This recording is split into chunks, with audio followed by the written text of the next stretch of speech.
All right. Yo and stuff. Hello, ladies and gentlemen. Welcome to the Ravens Outpost. Tonight we've got a special guest, my friend Buck. We're going to be talking about some stuff he's found out, and I'll be asking him a few questions about what's been going on in his life and his investigations. How's everybody doing tonight? How's everybody doing tonight? I see got a lot of people in chat tonight. Okay, good. Sorry, like this thing is a little bit lower than I thought it was gonna be. Let me. There. It's all good, man. Yeah, I meant like coming through my receiver. Like. Oh, okay. Yeah. Actually, that did a lot better for the camera too. You look a little bit sharper. Okay, good. Yeah.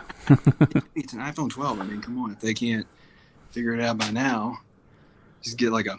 I feel like though, even with today's technology, we still get all these blurry pics that look like they were taken from one of those Nokia bricks from. You were lucky to even. No doubt. Indestructible though. I know, right? There's still probably a couple of them laying around somewhere, completely intact.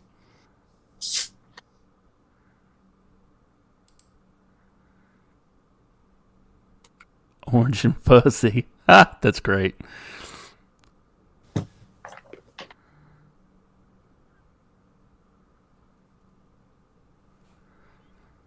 So what you been up to, man? Oh, just same old, same old. You know, doing GIS classes, Geographic Interactive Systems, if I got that right, with a little bit of geosciences right now. So just getting to know the natural world a little bit better, get a better understanding of it, and I don't know, just appreciate it while it's still here. So Hell yeah. Hell yeah. hell Appreciate it while it's still here. That's a good point to make, man. yeah, really. Jesus.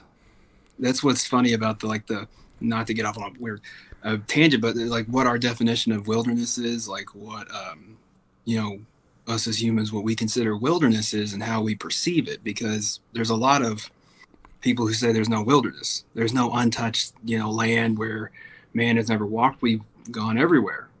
So, Mm-hmm. but then others think, and I actually kind of believe this too. There are places let me try that again.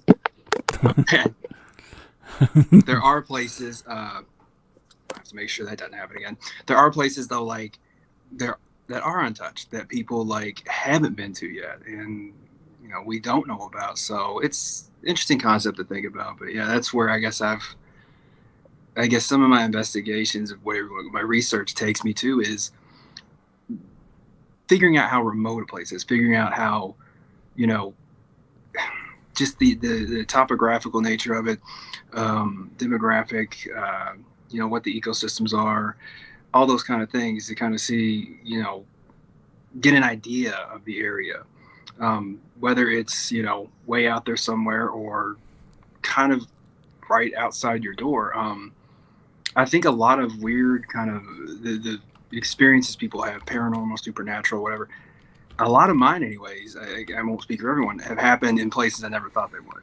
And right out in the open, it's like takes you by surprise because it doesn't want to be figured out so easily. But it's also like, it's almost like sometimes it's a joke because it knows that if you're the only one, or like, you know, say two people see it, it's very hard for people to grasp the tangible nature of it, like to believe. Mm-hmm. Yep. Yeah, a lot of mine have funny have happened actually in when I wasn't expecting it, wasn't looking for it, and that's what is fun about going out to places, looking for something, and then you come back empty-handed. It's one of the greatest disappointments in my adult life, but Yeah. it's just a lot of weird stuff, though. I mean, especially in the last just year with over at my mom's house, a lot of it's happened, and I absolutely have experienced some of it and corroborated it with, because these are kind of repetitious experiences in a way. Um, it just, the nature of it though is so, it's just, it's like right there. It's innocuous. It it's everyday things that, like a knocking on a door that you are like, oh well, someone, like if over there, it's usually, if I'm over there, it's my nephew's there, and my mom and then her husband typically, because they're semi-retired. So it's kind of like when you hear a knocking, you don't think immediately like, oh my god, who's there, or what was that? It's like, oh, it's someone else. And I had that happen over there in, I want to say about a year ago, almost, to give or take them. I think it was in April, about, yeah, it was spring. That's right. I'm over there and down in the basement, and where this is happening, and I just hear a very clear, like, just okay, because I knew my mom and little nephew were outside still. While I was in there, I think I was doing laundry for the week, but it's just,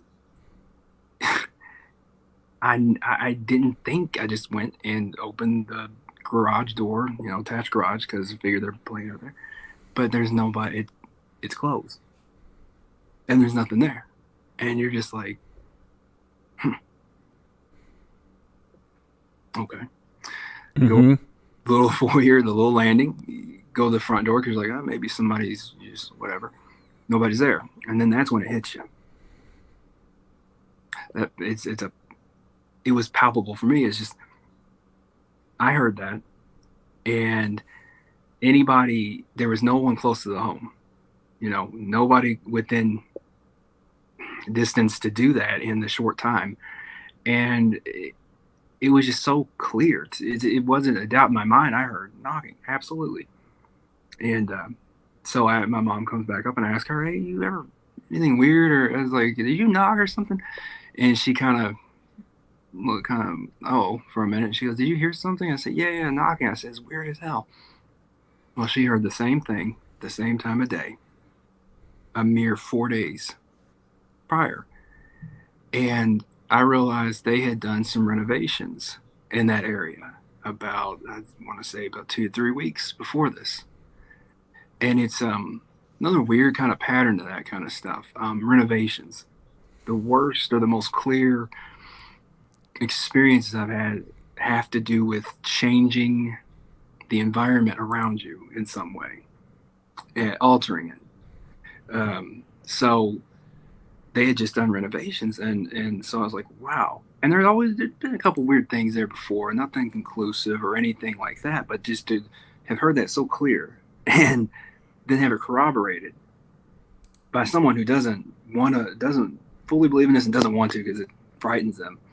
For them to kind of admit it and recount it so matter of fact, it's like, wow, something went, something's just here, and it's kind of started the real, my I guess my I just, not so much investigation of it, but keeping track, keeping notes of what was going on at certain times when things were happening. Because this kicked off three more experiences, one of which I had, but one of which I was not present for, but two other people were. So again, corroboration. And Right. culminated in probably one of the,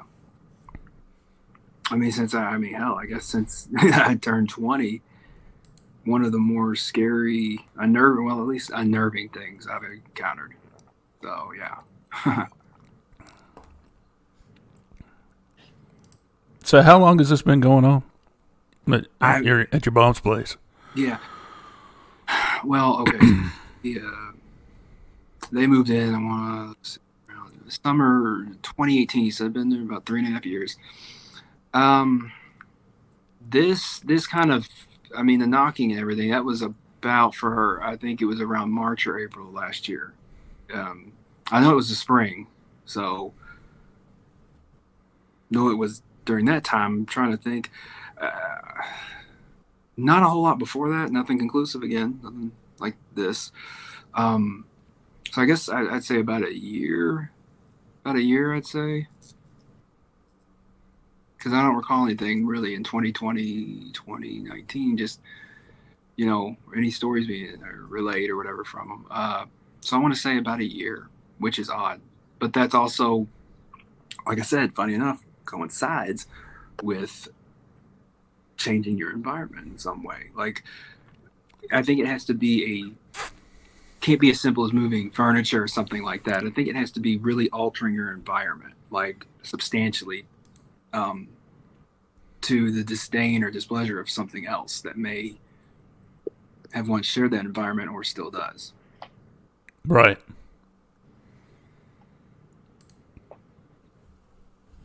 So have you come to a conclusion whether or not you think it's residual or intelligent or not? I We can't. just don't have enough evidence on that either way. I mean, I not so much. Not no. No I think there's enough actually. Just in the anecdotal alone, because like, again, the uh, her husband is he's Catholic, pretty through and through. With nothing wrong with that, but there's a thing about it. Hey, I don't touch that. I don't believe in that. I don't want no. Just stay away completely. Won't even discuss it, kind of thing. Not a fear, just like it does not exist. It's not a thing for me. I don't want to talk about it. So, Oh yeah. yeah, Denial, man. Denial. especially when you see this person, which was what ended up happening one weekend. They I think it was, what I understand, it was around 11:30 to 12 at night on a weekend, Saturday, or I think it's Saturday, yeah. Um, she tells me they heard 3 knocks outside, not successively, like, it was just kind of like a slow plodding, like hollow kind of like, because it sounded like a deck slant or something. So hear that, and she's in the living room, and then he's in the bedroom, which is good little distance apart. Not enough though, where it's like I can't believe they heard this together. It's more like, yeah, it's very believable. You each would have heard this knocking from these 2 rooms, but it's just the fact of they have a camera outside, security camera, which captures this area. Um, I would say about 90% of the area that this would have happened in, um, and they also have motion lights on the deck and everything. Again, where this area is at, there is almost no way that there's not an indication that someone is there doing this. A motion light's going to hit, camera's going to record something. Right. Nothing shows up.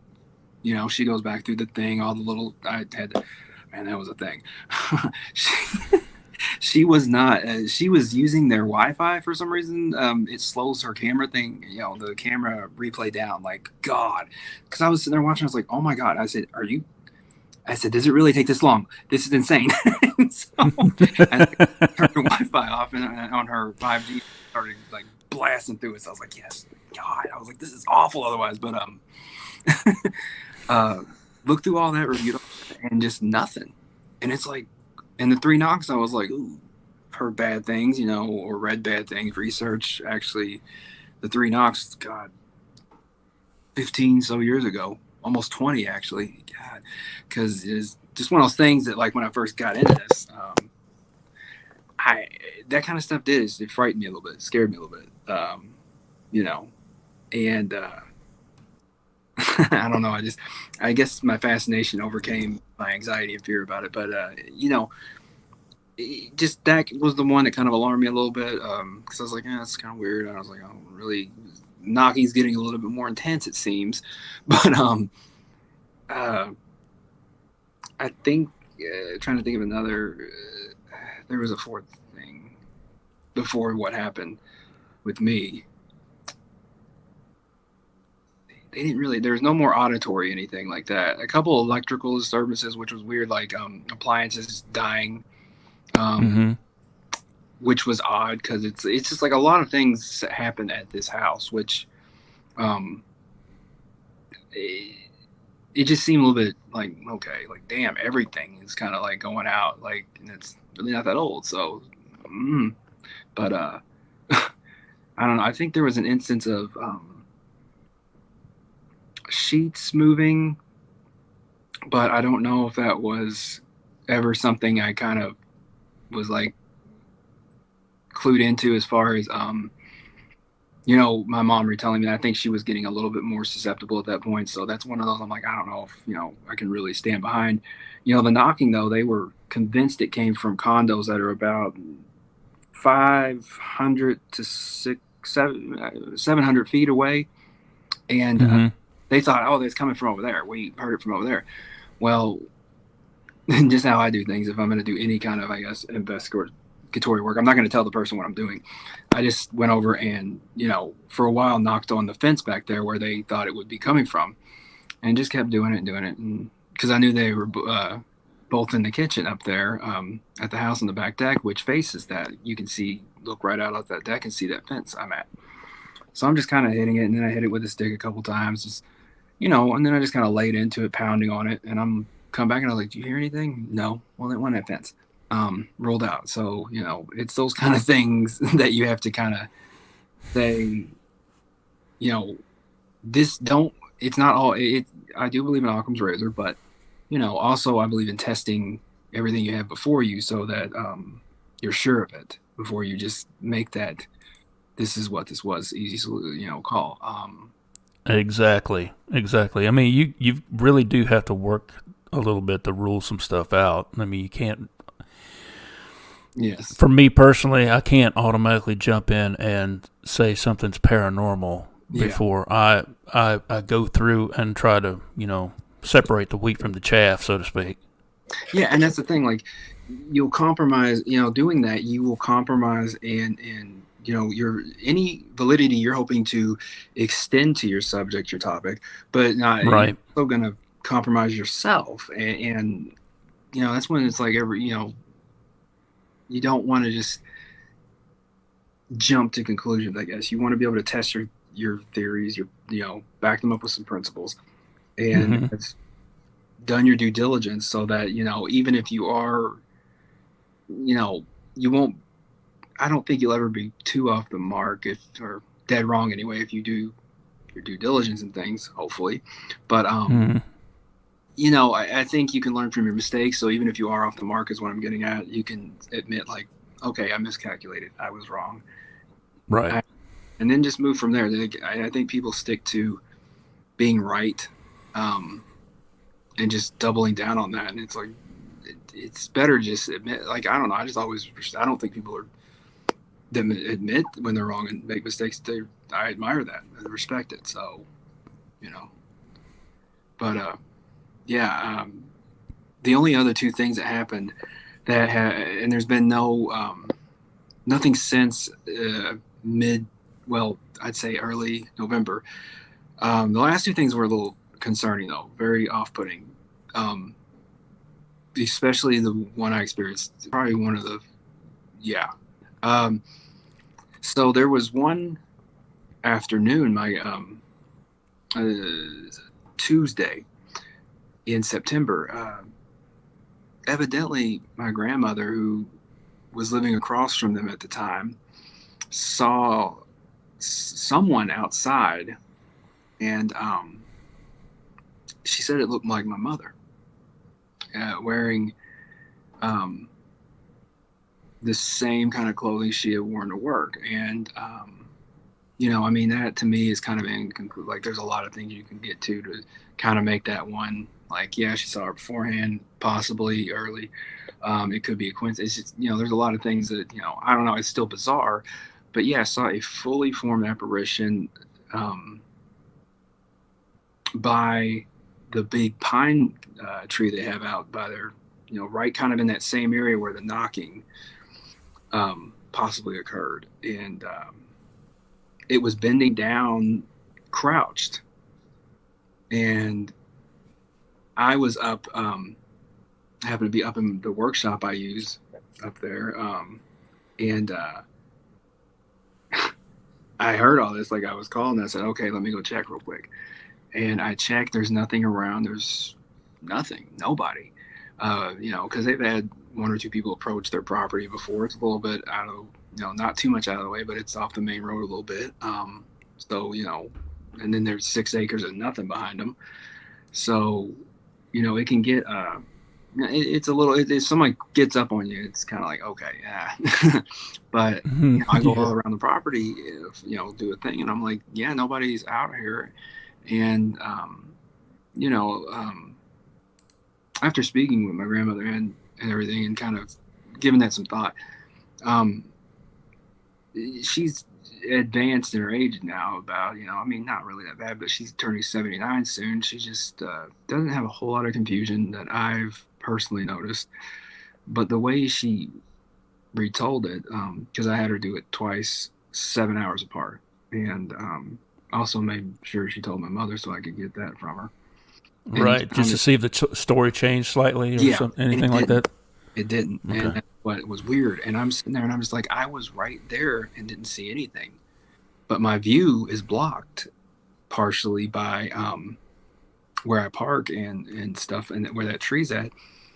So the angle she was telling me, if this person was squat, crouched down, I probably wouldn't have seen them. So again, it's one of those things. I don't know. I really don't know what to think on that one. I'll be honest. That's just weird, man. I don't know if it's something or someone actually was. I mean, I got out there pretty quickly though, about 5 minutes. I mean, somebody in that time, yeah, they can get out of there then, I guess. But it's like, which one's worse? I guess to me, I mean, Right. no, like if it's a person, oh, but like why? And no, please, but no, it's weird because the last thing that happened was what happened with me.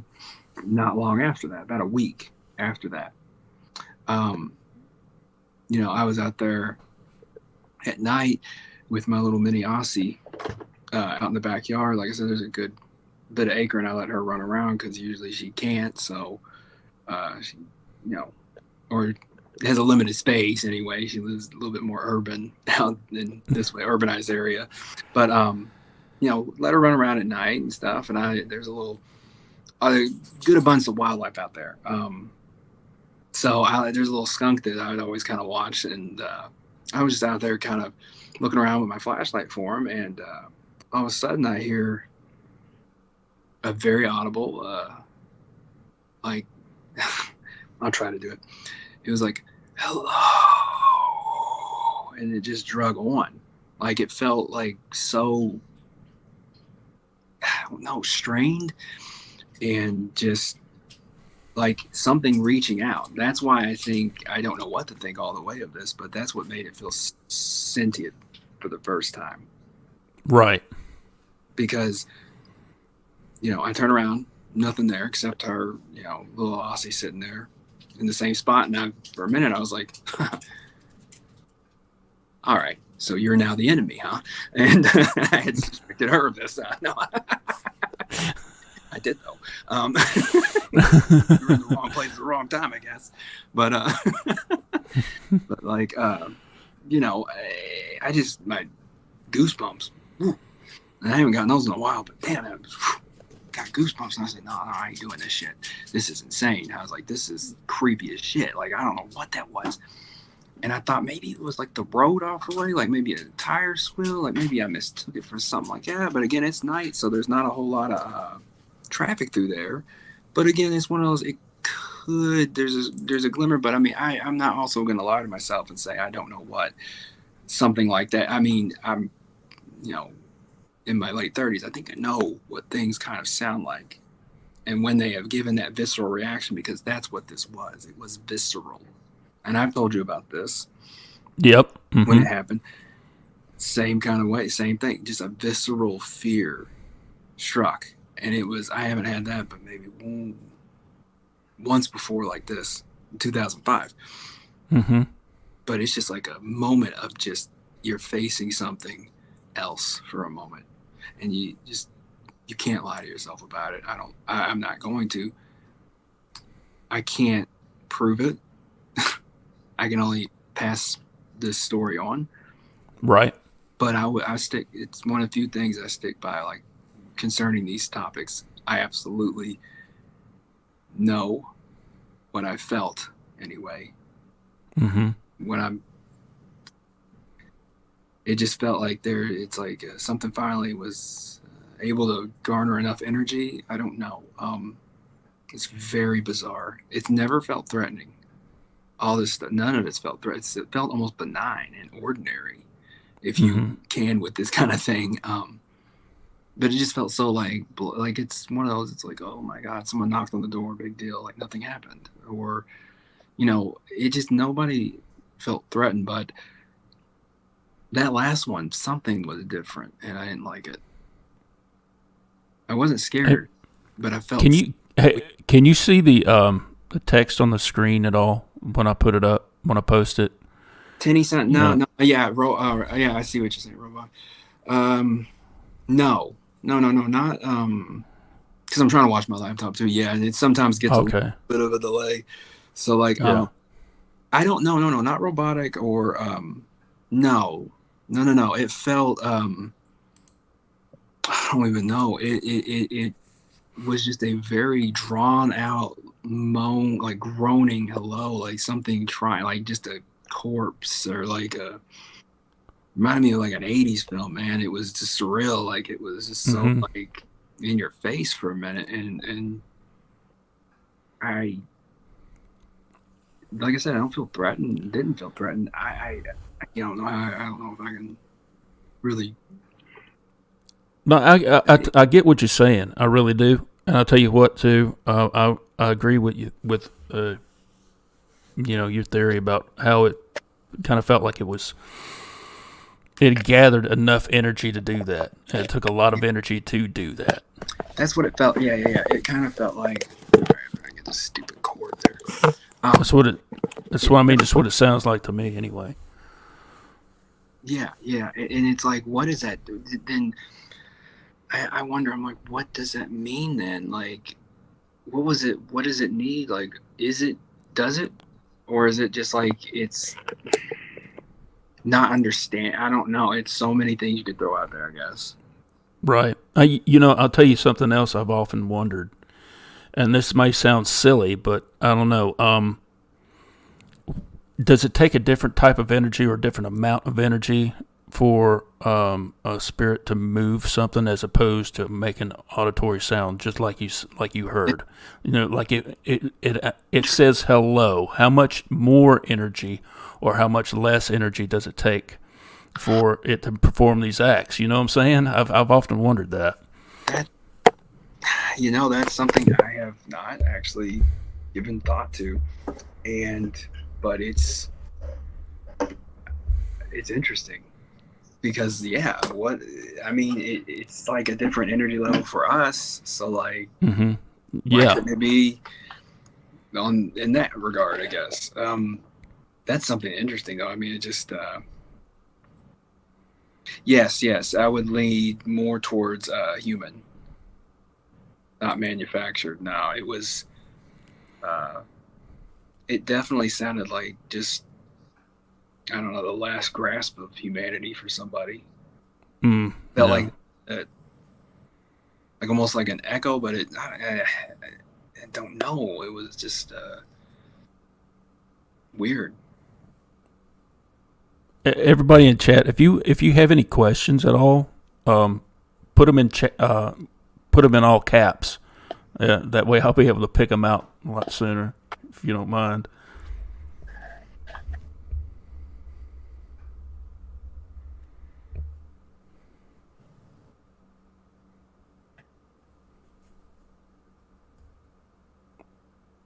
But I remember you sending me those pics of the house and all that, the layout. Oh yeah, I was really I felt like when I was doing that, I was like, am I being too extensive? Because like, who gives a shit about this stairwell landing? But maybe, who knows? Like, no, everything matters, man.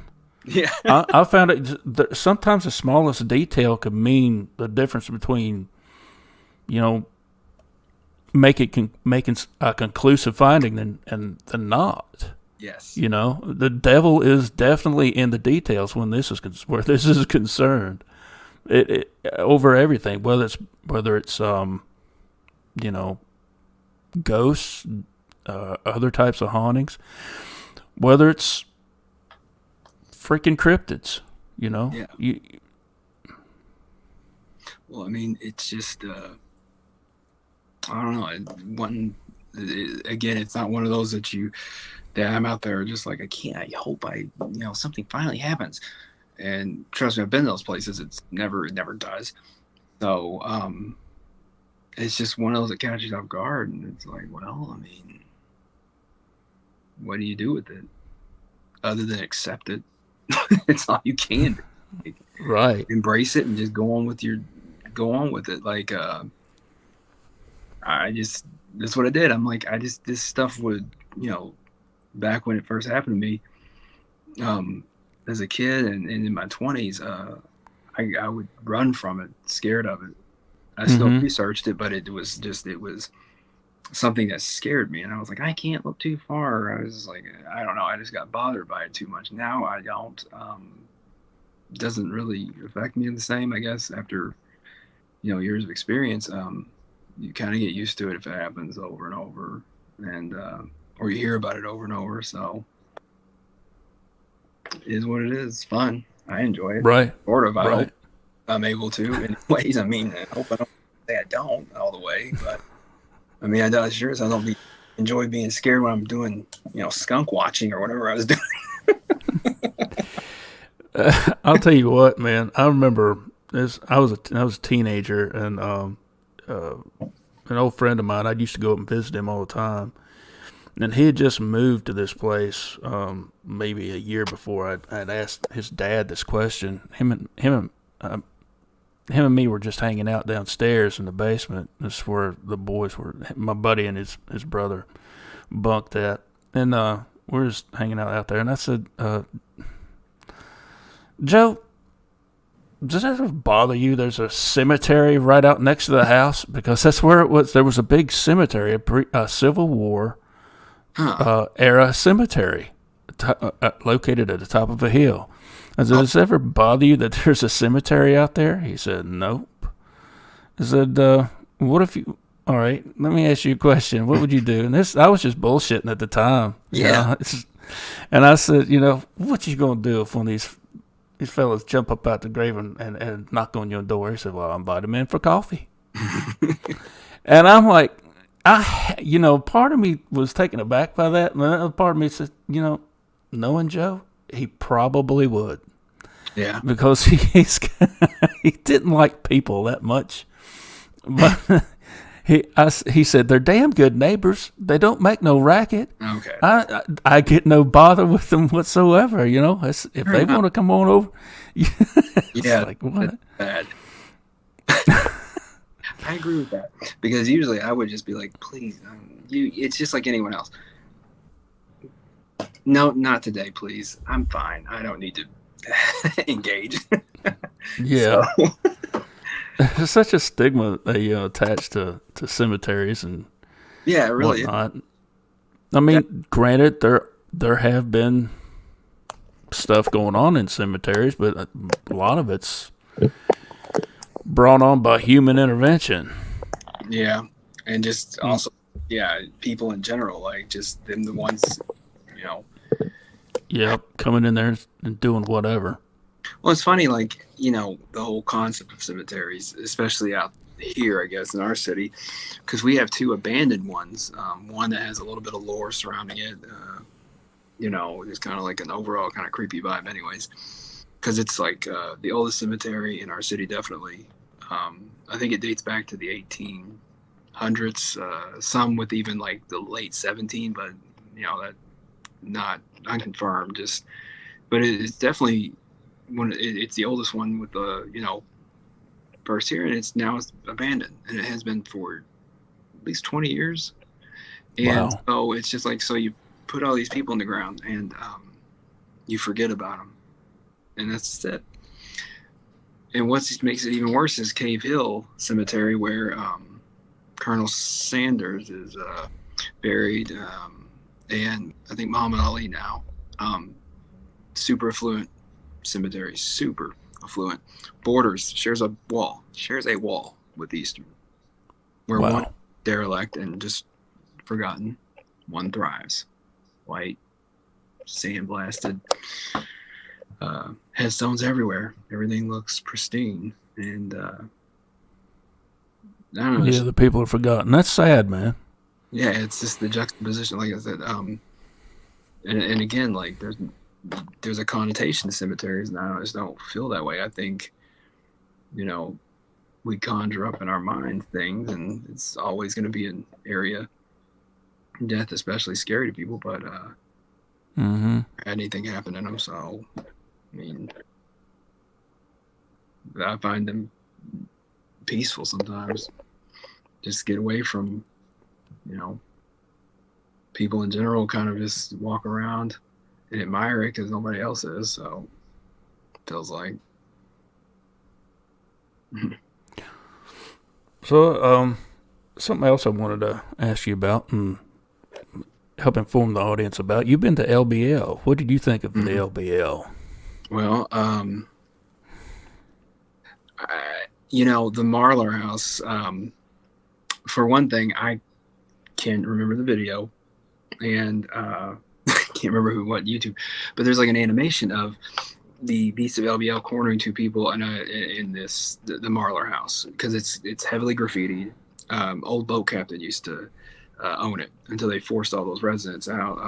Which is the real history of LBL right there, is JFK designating it as a area for recreation, and they upended a whole town, told everybody to get the hell out, flooded it, because that's what they wanted. They wanted a big recreation area back in 1963, but that's the real about it, because there's a lot of those still there. Like they're all over the place actually, because they didn't really relocate a lot of them. They just left them and flooded the place. So it's like, ooh, like there's full great, like old, like it's nuts. That is really cool about it, like seeing that part of it, kind of the history, because it's like a lot of people don't know that about all that. And it's like original residents, if anybody's pissed off in here, it's not a damn werewolf, it's these people. Like they might have something to say, like you killed them twice, you try to drown them after they're dead, like nice. But Marlar, but like I said, Marlar House, like this animation made this place seem huge, and I was like, well, that's like, I'll be honest, something 7 feet, 8 feet tall, he's just gonna do a power lift, pull up into this damn second floor, and that's the end of it. This is not that high up the ground. Like, I mean, it's not a big structure either. Like I kind of thought from this, and again, it's just one video and an animation that I can't even recall, but like seeing the place in person is pretty cool. Kind of like crazy to think it used to be someone's home, and now it's just like the most heavily graffitied piece of or anything structure I've seen. Like it's just bad. I mean, damn. Craziest thing we had. I mean, we went there like, oh man, I don't think like 11 a.m. something like that, and either people were just there drinking and like had a fire going, or like I don't know, it was heard us coming up, because you kind of have to know where to do it. For the Marlar, it's not super hard to find, but it is a little out of the way. It was just like the ice, you could still smell beer like on the air, and I was like, oh shit, I either ruined someone's thing and they're not happy, or like I don't know, just let me look real quick and then I'll go. But because I wanted to check that house out, that was like the one thing I really wanted to see down there. I mean, I spent 2 days, so I didn't see all of it, so I will say that as a whatever, as a prep, to preface. Overall, nothing felt creepy.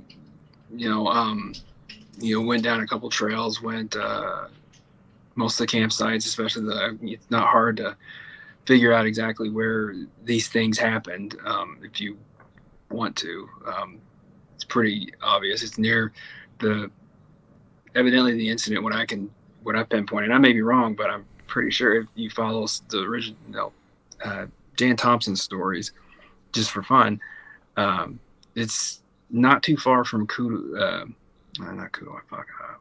Rapids. That's what I was trying to think of. Grand Rapids, which is like there's a little bridge that connects LBL from Grand Rapids. Is it Grand Rapids or Grand River? Shit.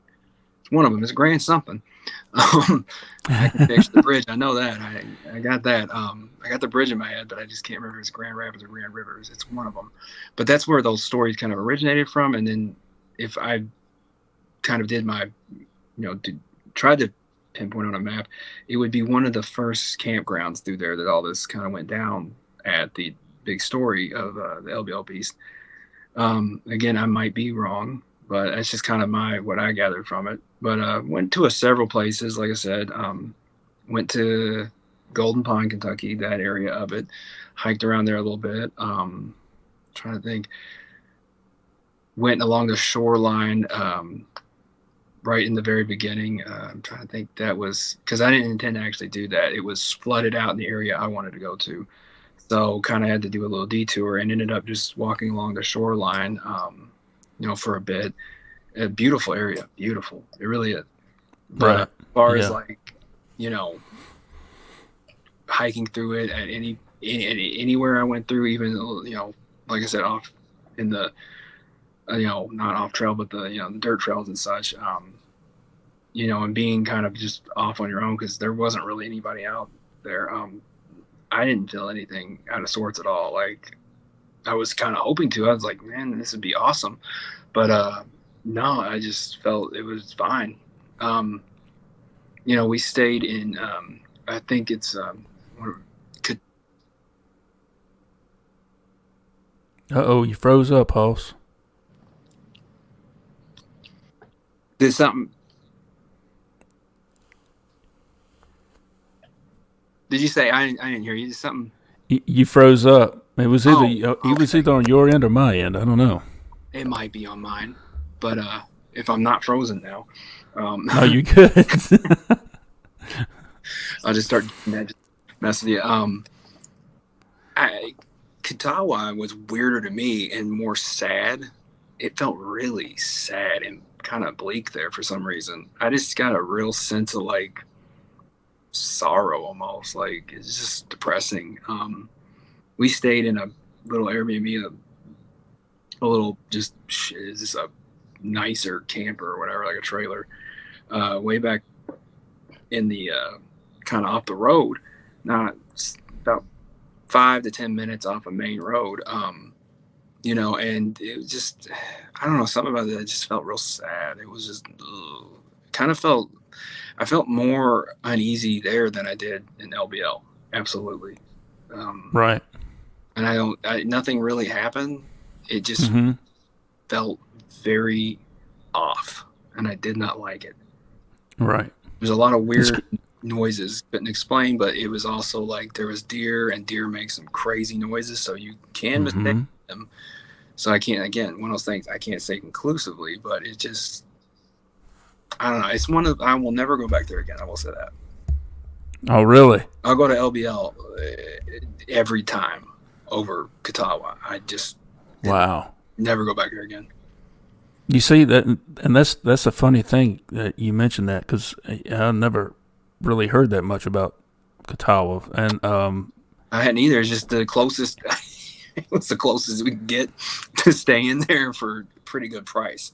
Last kind of minute decision. So, because I originally got a place in Katawa actually too, but it was a little bit nicer and it didn't work out. So, kind of booked this one last minute about 20 days later. And, so it's the same area. It's just we were going to be on the shoreline in early October. And then in late October, it's more like up in kind of the, just off the way.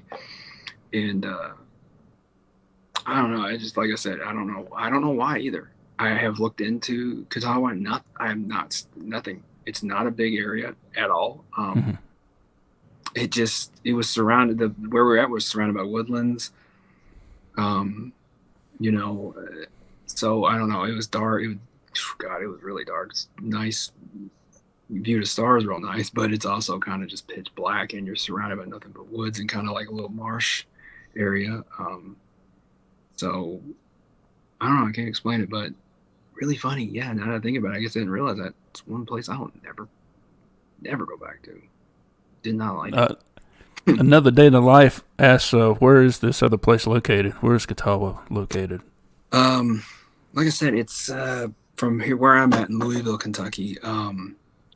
Took about, I want to say 3 hours and 45 to get there. It's right next to I want to say, God, I don't want this to fall, but I want to look something up. Like if you look up, I wanted to see where it's right next to.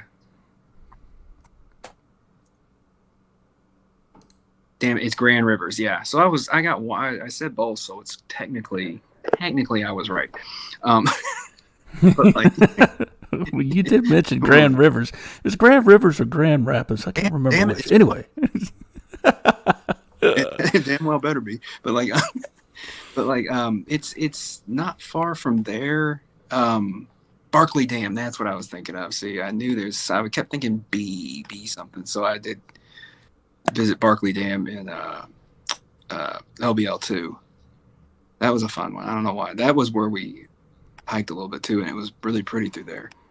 Yeah, it's if I remember correctly, Eddyville.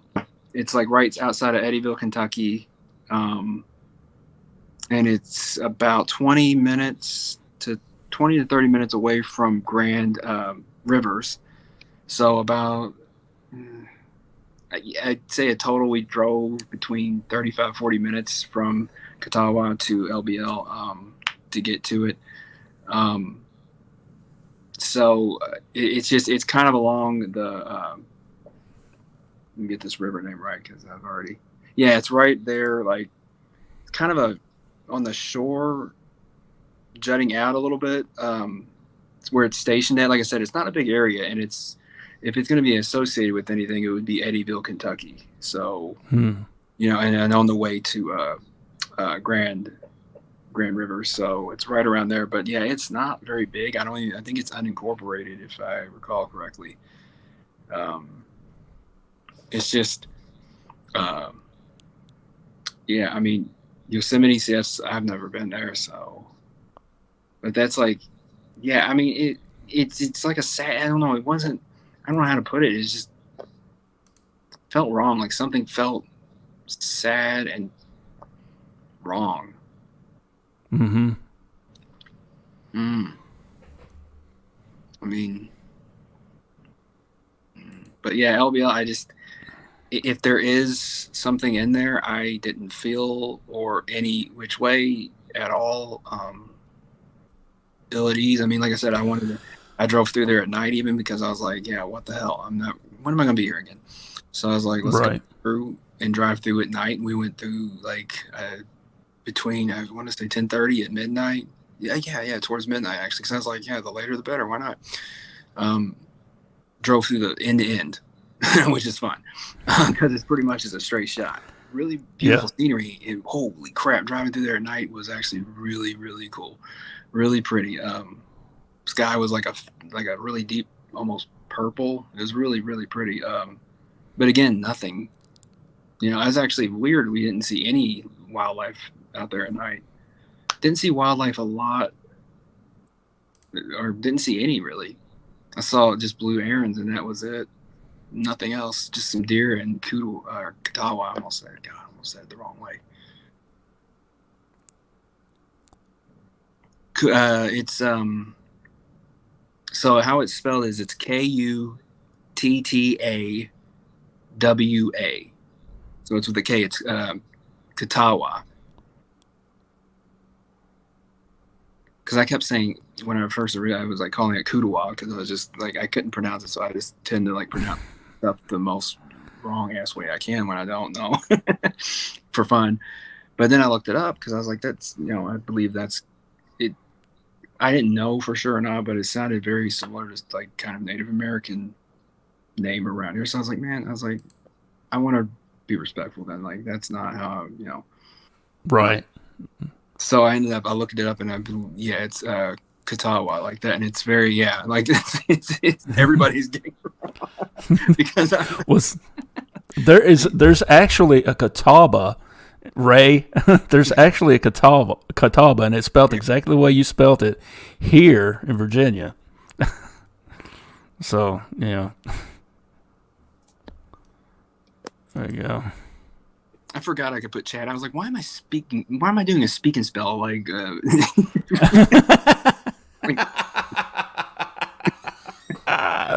oh, hell. Like, oh my God. But yeah, I mean, no, it's a cool play. I think everybody should, if you want to check it out. But as far as all the stuff, like, I don't know. I mean, again, studying what I've done, the research I've done over years, and just my personal interest in ecology, and the geographic science and such, it's if these things are biological, I stand by questioning that as far as like how does that something like that large does it have a breeding pool? How does it continue on? What's the lifespan? Why is there any scat been found? Animal predation of that nature, something that large found. Just a lot of things have to go into that. Like how is the ecosystem? How something like that would most likely cause a disruption in an ecosystem that it's not meant to really, I guess, be in or that could support it. Just right. And I say that because the wildlife that exists, that we know that's native to Kentucky would something this size, if there's more than one, it's going to dwindle populations quite a bit as it needs to. So it's just a lot of those things come in, and I ask those. It's not to so much. I'm trying to think. Not. It's just it's me questioning it for real. Like these are things that have to be explained. They cannot just be like, blown off. It's not how it works. That's not how things get solved or done. You exactly. have to look at all these because it lends validity to you more so that you're doing especially if people want to be taken serious with this in a scientific sense or in an evidence, finding proof, anything like that.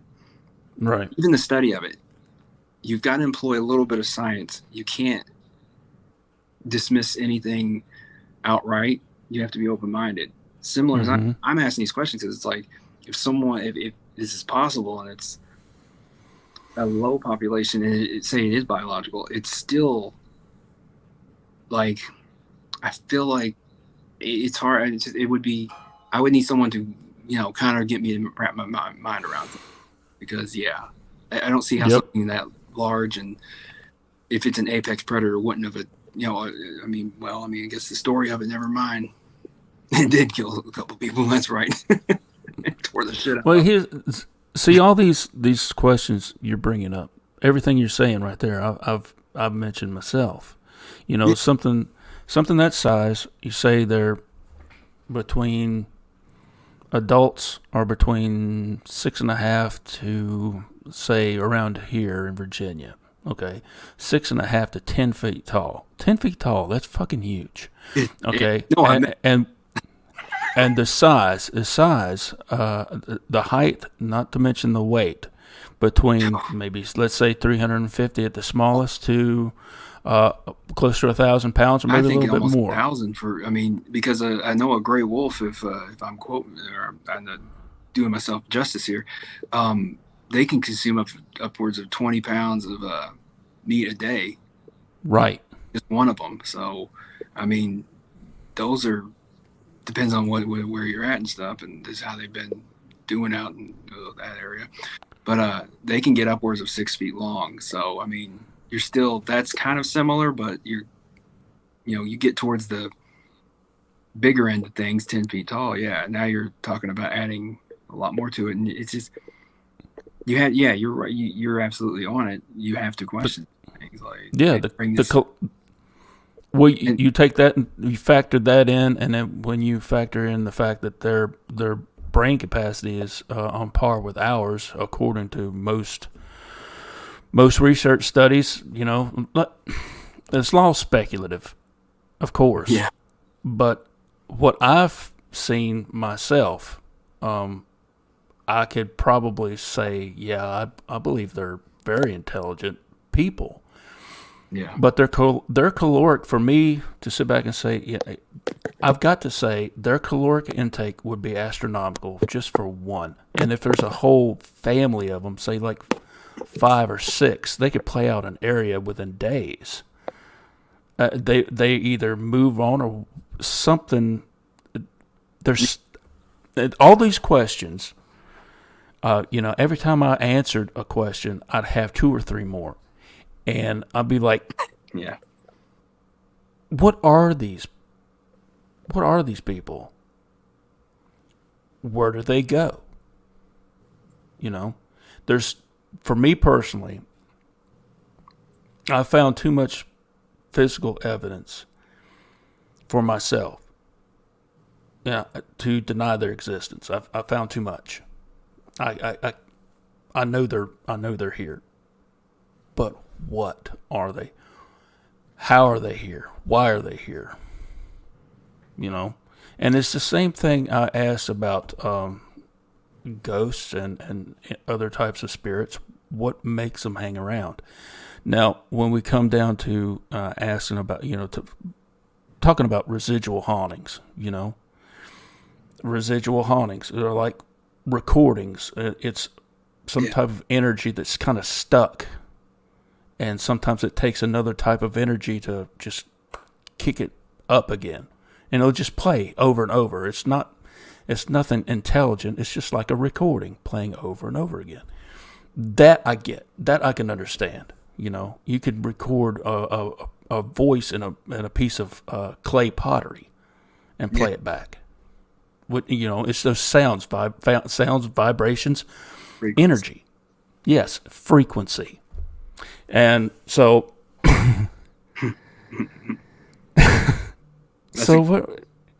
it's where do they come from? Where do they go?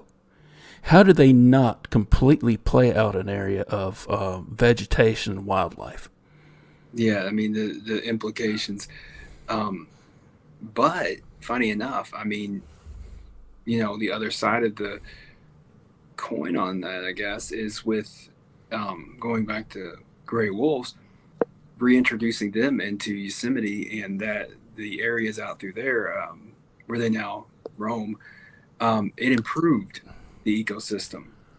It True. It back. Yes, it did. It made it thrive. Mm-hmm. So it's bizarre because when I was doing my study on that, I was like, wait a minute, how the hell did they bring beavers back? They're enemies. I feel like beavers are enemies with wolves. But I'm like, but you do this, you get into it and you find out and you're like, oh, well, hell, that makes sense. And that's insane. The trickle down effect of one, species. One does all these things, improves hydrology, the soil. And I'm like, this is insane. So in another way, but again, that's another thing. It's like, man, are they not affecting it at all? Maybe.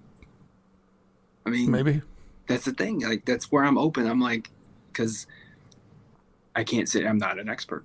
I'm not. So, at that point, you have to ask yourself this question: do they not need that much in the way of sustenance? Possibly. Because it might not. Right. They're so different than about anything we've, as a species, have encountered on this planet. All the stories that have been told about them, all the evidence, physical evidence that we have, they're just different altogether. They're a different animal. And when I say that, I mean, we're all animals to a certain degree. Yeah. Right? So we just happen to be top of the food chain, so to speak. But, they're just, well, lack of a better word, for me personally, they feel alien, without, I'm not saying that they're, I'm not saying they're dropped off out of spaceships or nothing like that, but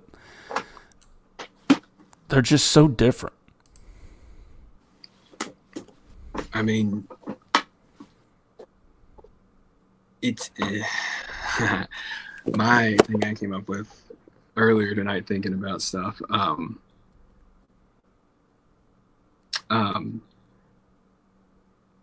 was like, because we were talking about Jared Adadero earlier, the kid, 3-year-old that went missing back in '99. One of the missing 411, but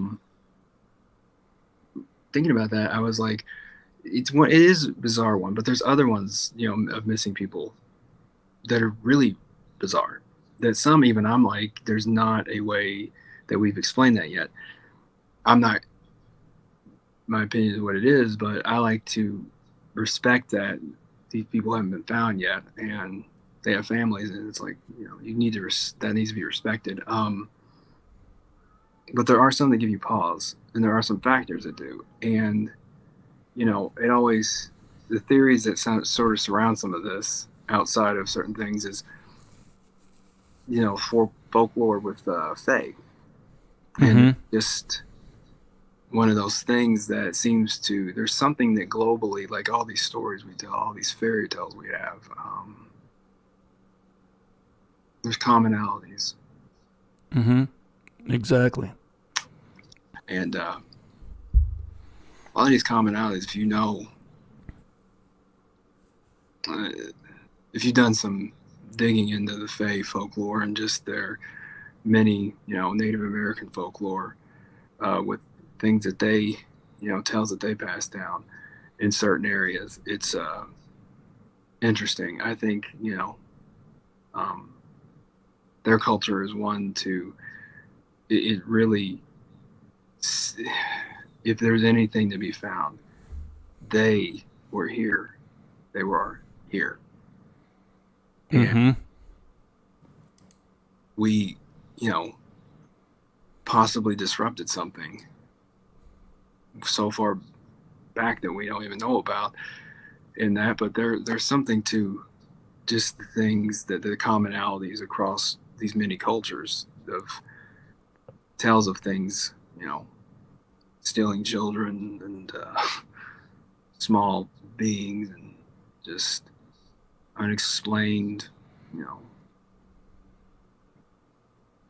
things. And I don't know, it's interesting. I mean, a lot of it's morality tales and stories to keep kids in line. I mean, you can get, if you look into it, you're like, oh yeah, I get it. It's like that's what that's supposed to be about. So it's it's to keep kids into. But there are Right. some legends and things, mythos that stick out as Mm-hmm. too fantastical to be just machinations of someone, someone's imagination. Exactly. Exactly. I mean, you take civilizations, uh, people that centuries ago they had no contact whatsoever. They had Hmm. an ocean separating a continent between them, and they've got similar stories. So Yeah. what the hell? What do you do with that? You can't rule any of that out. You can't.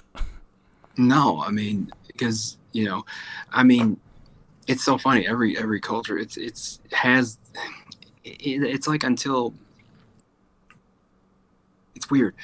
A lot, when we say folklore and we say, we talk about these things, it doesn't really exist in the modern world like that anymore.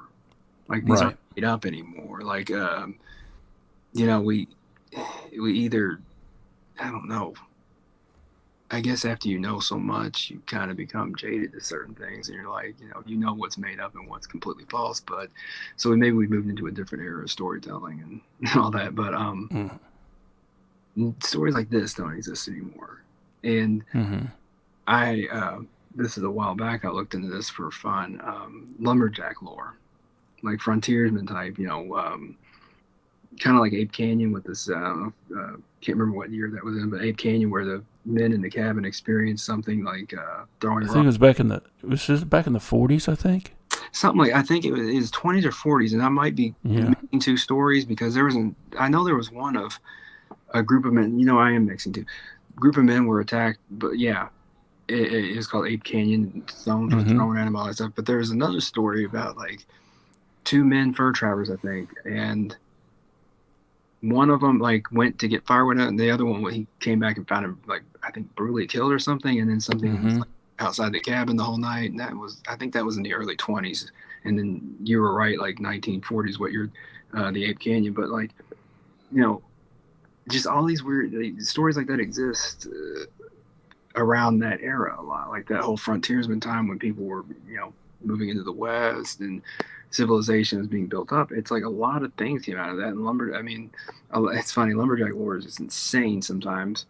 And it's very evident what they were seeing probably, but it just, I don't know what they were doing, because some of it's just insane, but it's fun.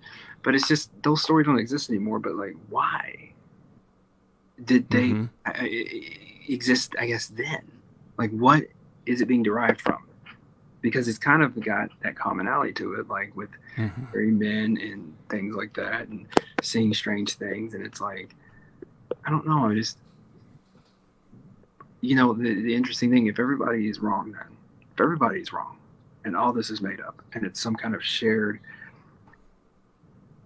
I don't know, imagination, psychosis. Yeah, get into that. Yes, you're right.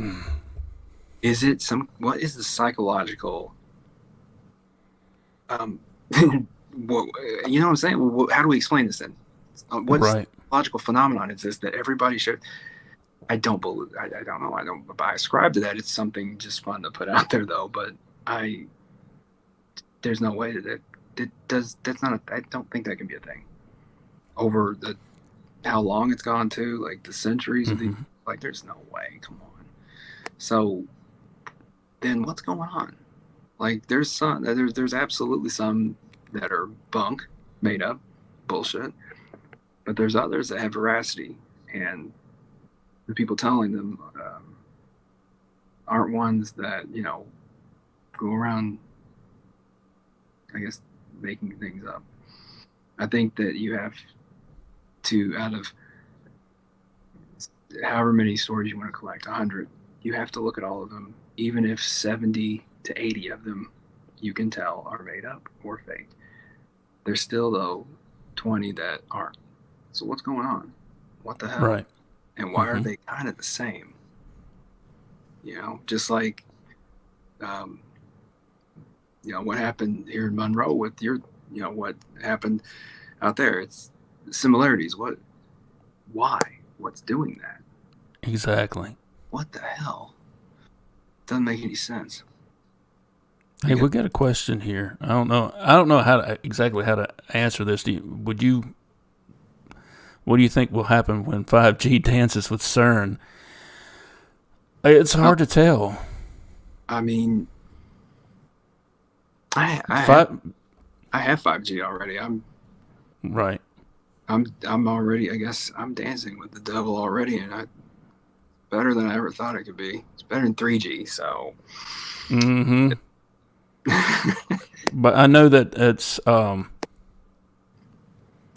5G's grounded some aircraft. I knew that much. I don't know whether they've not updated their systems or to deal with that or what. CERN is interesting, though. They're very, like, how that all works is something I can't fully grasp. I've read about it, and it's just right. Okay, sure. I don't know, but it sounds cool. I guess it could be. It could also end everything, but from what I hear, but I don't know. The Hadron Collider is sitting back saying that they're going to create a miniature black hole. Why would you do that? Jesus, accident. That just seems just dumb. I don't know. They only create this thing that's like, whoops. I don't know. With that, they did discover, and I read it like a couple months back, so I'm totally just, all I know is they discovered it's like a ghost particle or something. I don't think it was the God particles. This was just something else. It was very odd. Something about like it was a ghost particle. I can't remember, but I just remember reading it, and I was like, oh. I was like, well, that's how you end up with a thing type situation. So you're going to bring some shit through. Please don't do that. That's going to try to replicate all of us. Like, right. Like, it's just like, I don't know. Just the things that they're trying to grasp there. I don't fully believe I think there's still the whole mind of science, like discovery. People want to discover things. People want to be the first ones to say, I did this, just like someone was first, summited, Mount Kilimanjaro, and all any other thing like that, discovered Shit, I can't think of anything good right now as far as discoveries because it's all been done so long ago. But no, it's just that's what everybody wants to be the first to like say, hey, I did this, or like on the cusp of something. And like, I don't know. I don't know. I feel like I want to think that everybody running CERN is so much more innocent, and they're just going to accidentally blow a hole in the universe because it just seems more human that way. Like we are just inept a lot of the time. It really does. It really does. It's always something dumb, and it's like, yeah, that makes more sense than someone actually having really evil intentions. And like usually those people get away with a lot more because they figured it out. So we were talking about earlier today, and you brought it up just a moment ago about what was going on. For those of you in the audience who don't know, I did a documentary here a few months back about this family that had been plagued by animal mutilations, dancing lights in the sky, flashes of lights in the house, and what seems to be Bigfoot activity. All of it in one place. Now, the if you want to see the pictures, you can go back and look at the documentary "Terror on the Parkway," and their pictures are up there. I could find them. I could try and post them here, but it's bizarre with the total exsanguination of the corpse.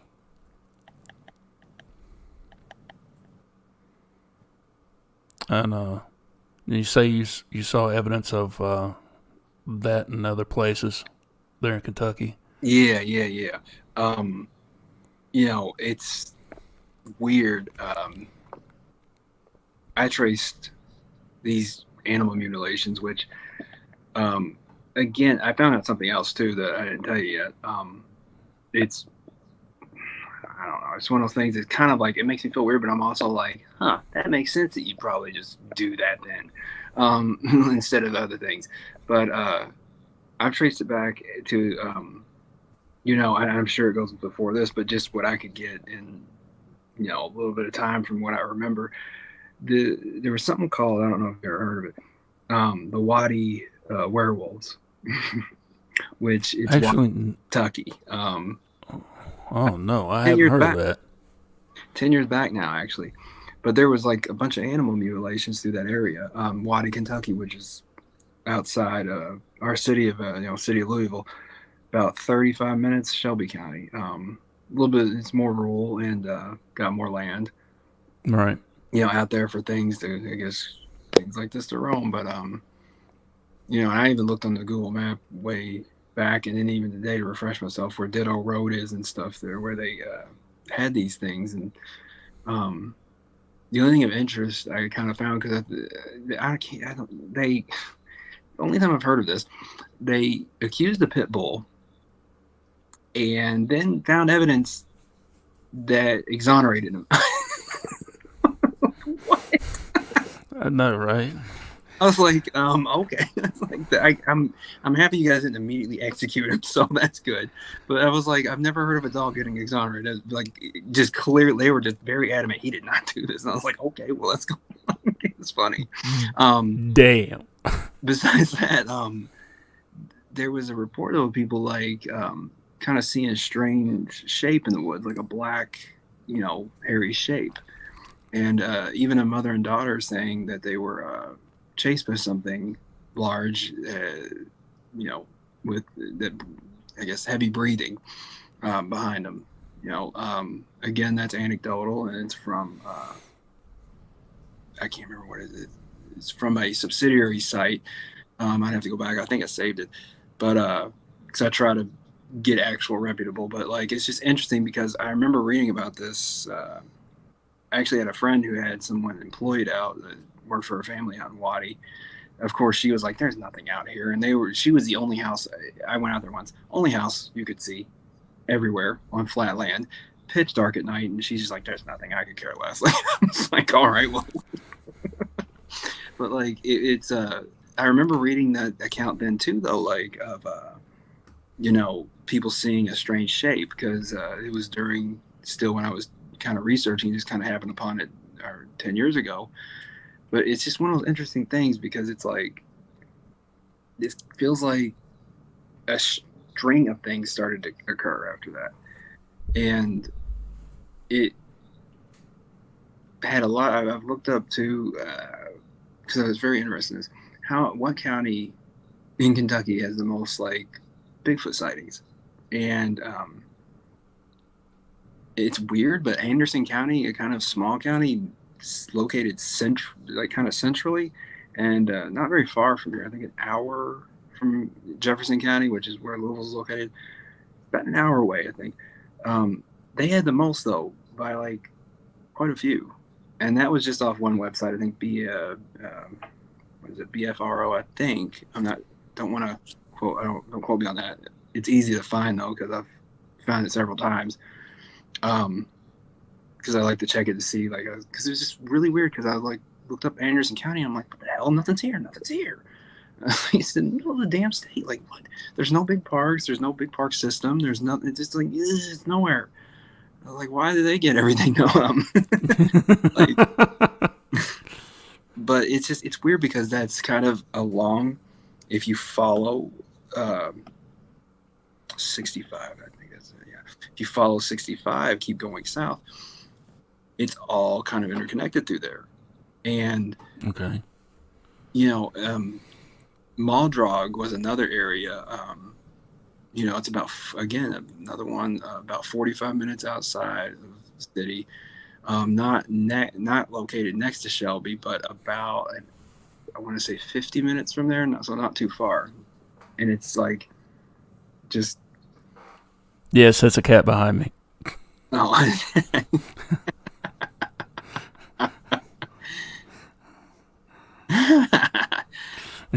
That's a cat behind me. Don't you worry. It's all good. It's all good. And they sent in the undercover. But like, it's another one that had a couple animal mutilations around that time, and as far as I can tell, nothing happened again until this very bizarre one in Monroe County, which southwestern, more toward Bowling Green, which is nearby with LBL. And I'm trying to think,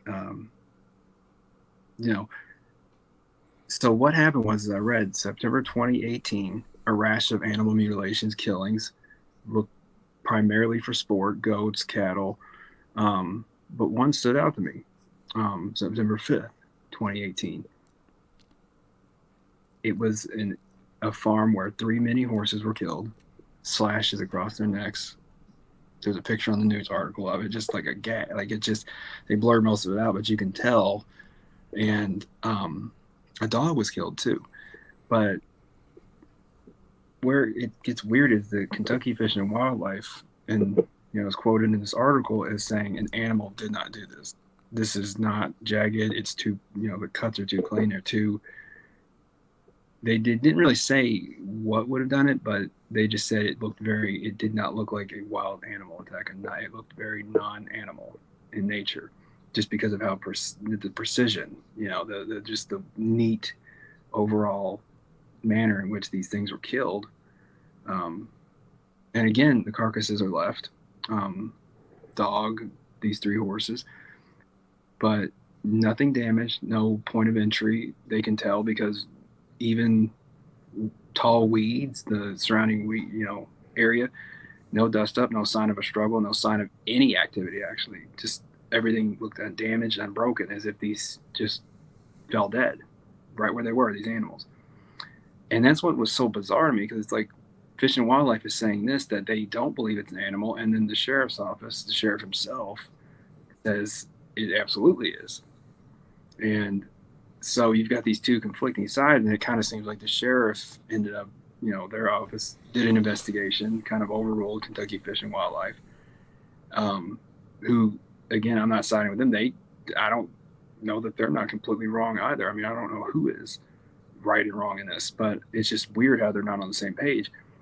But the sheriff's office did an internal investigation, and turns out they produce a trail cam photo of a big cat, look like a mountain lion, stalking by someone's property. Never says who, doesn't say the area, doesn't say how it was obtained, when, and it's linked. Like an affiliate, I guess, in Nashville did this story too.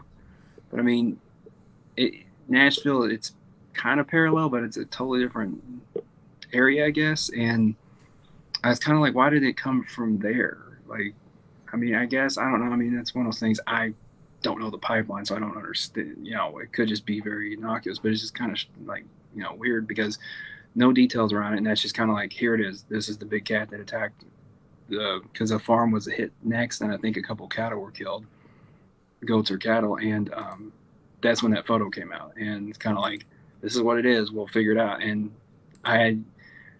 unless I didn't do enough Googling deep, I didn't really see any follow up to this, and that's bizarre to me because it's like Fish and Wildlife are out, and that's why again I don't trust because they have been adamant.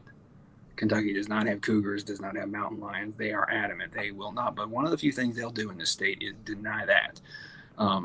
That's the first thing it's like list 1 through 4, or number 1 through 4 on the list. Like, so like, but that's just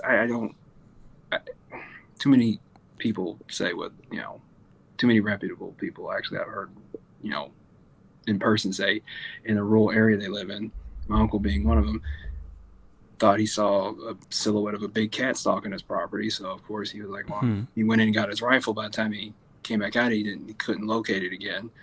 So he's kind of like me. He's like, I don't need to do this all night. I'm going to go back in because if I can't locate it, that's not a good thing. So it's probably getting me. Yeah, no doubt. Me. So like he just kind of was out there for a few minutes, and he said, I went in because he's like, I know how they get. He's aware of, he's lived out country most of his life. So, these people don't sensational. I'm sorry. Let me answer this real quick. There was no gashes at all. The only wound was the wound channel from here. It was at the base of the neck, or at the throat, and the sternum was ripped open, and it was cut from that hole right here all the way down to the groin area, and it was totally hollowed out, and there was a piece missing from the left flank, about yay big, about like that, off the rump. Otherwise, there's nothing there. Totally, intestines was totally removed, all of it, and all the blood was totally removed. If you look at the picture of that mini pony, you could tell that there's no life in it at all. Yeah. Not that it's just dead. I mean, there's no blood. Period. The only blood that was found was inside the horse coat that it was wearing, that had been removed and chucked maybe 10, 15 yards away. So something else did that. No. Yeah. Oh, Rick. Howdy. Hey, brother. What's happening? Not much, man. You doing all right? Yeah, I just got out of work. Finally figured out how to get on this thing. You sent me a link, so. Well, you did it this time, Hoss. No, you did I didn't expect it to work, so it's good to see you. Good to see you too, Hoss. Rick, this is the first time you meeting Buck, right? I think so. Hi, Buck. How you doing? Hey, how's it going, Rick? Good. Hold on, I'll put you down, throw a shirt on, get decent. I didn't expect it to work, so I'm like, oh, shoot, it's working. Be right back. All right.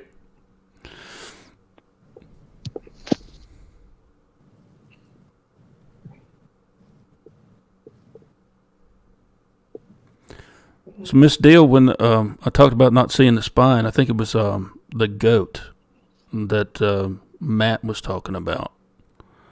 It was so precisionally cut. It was like it cut through the disc, and it left no sign of bone there. And it was cut from the neck. The neck and head were severed. Now, part of me, when that was done, it made me think of maybe some type of cultist did it. They needed the head and neck of a goat to represent a Baphomet, right? But then they mentioned that the same thing happened to the goat that happened to the mini pony. It was ripped open and it was sanguinated. So I don't know what did that. And that the carcass of the goat was found maybe about 100 yards away from the house. Oh shoot! I gotta get a hat. Y'all are wearing hats. Hold on. There we go. Put on the work hat. There we go. Thank you for complying. Just don't ask me to wear a mask. We'll be cool. That's right. That's right. So what's been going on, Rick? Not a lot. How about you? About the same. I just started that new job today at Burger King. Or not today, but this week. At least you're working, man. That's the main thing. Yeah, everybody's hiring down here, man. I got like 3 different interviews Monday, so one for Home Depot, one for Sam's Club. I've been off work for about a year and a half. Yeah, it's rough. That's rough.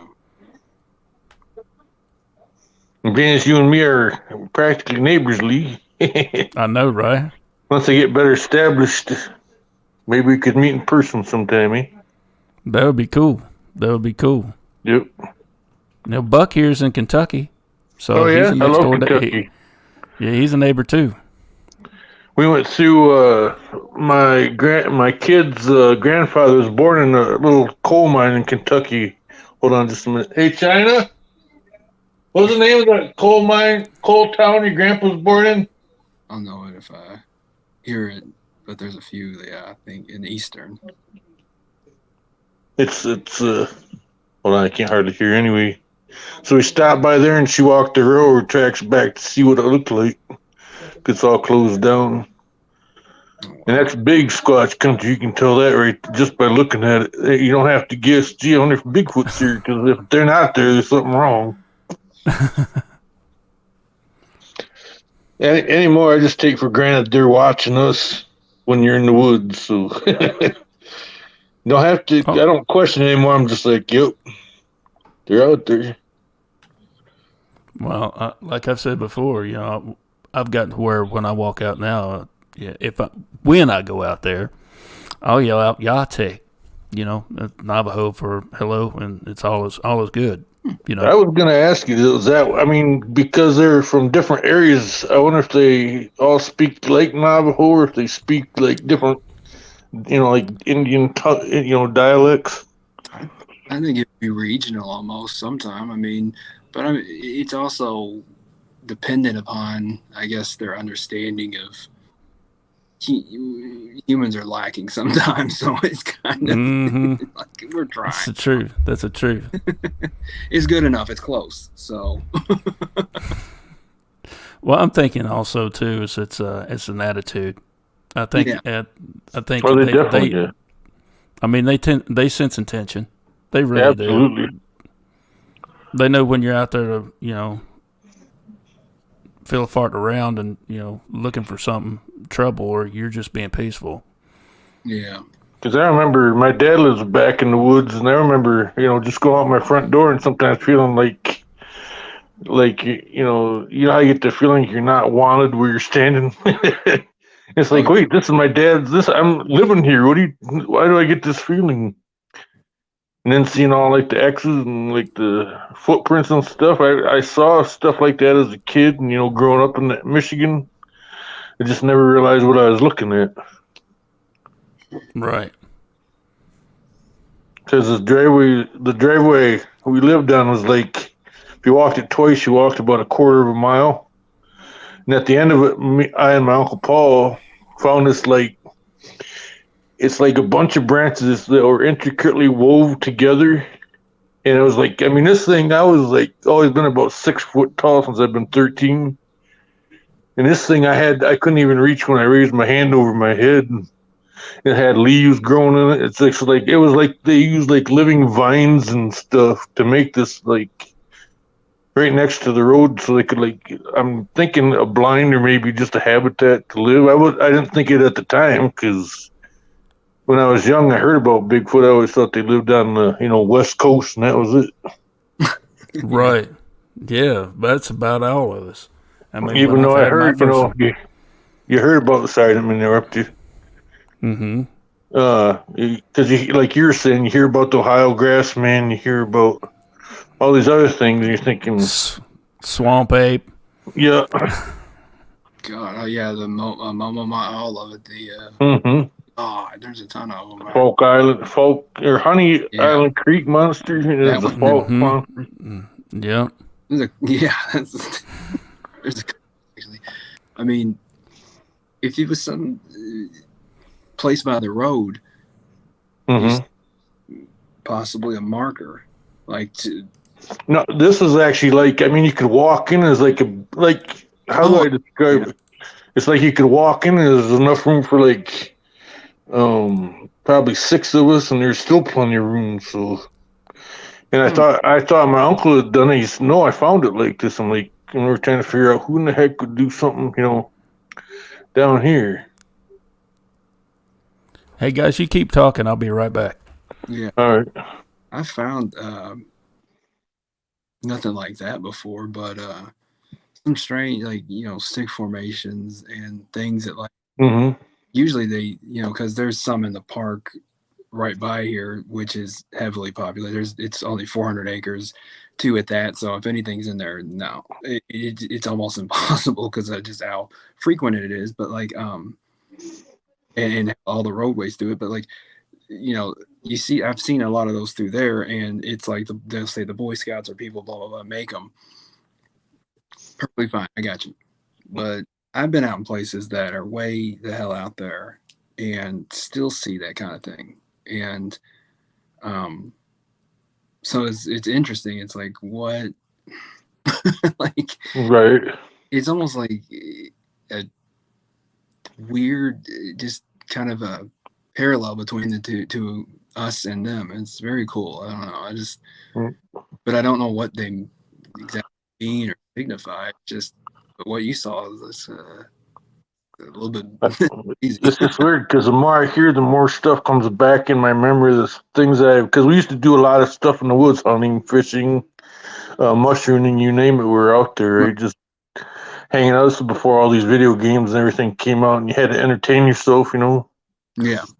And my dad lives on a real small lake. It's pretty much owned, the property around it's all owned by family. And I always wondered, because I read John Green's book, Sasquatch, the Apes Among Us. Mm-hmm.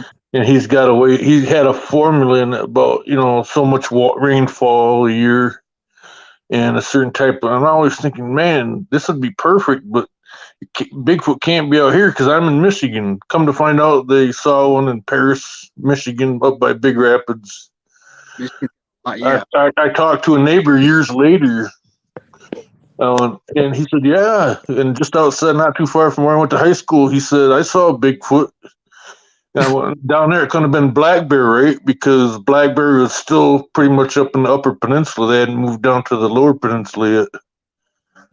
Yeah. And he took me and showed me right where it was at, and I'm like, well, this could very well be Sasquatch country because it's swampy. And I had a minister in Idaho that used to be a logger before he became a minister, and he said, I forget what state he was in, if he was in Alaska or down in the lower 48. He said they wanted to kill these 4 Sasquatch because threatening the loggers' lives.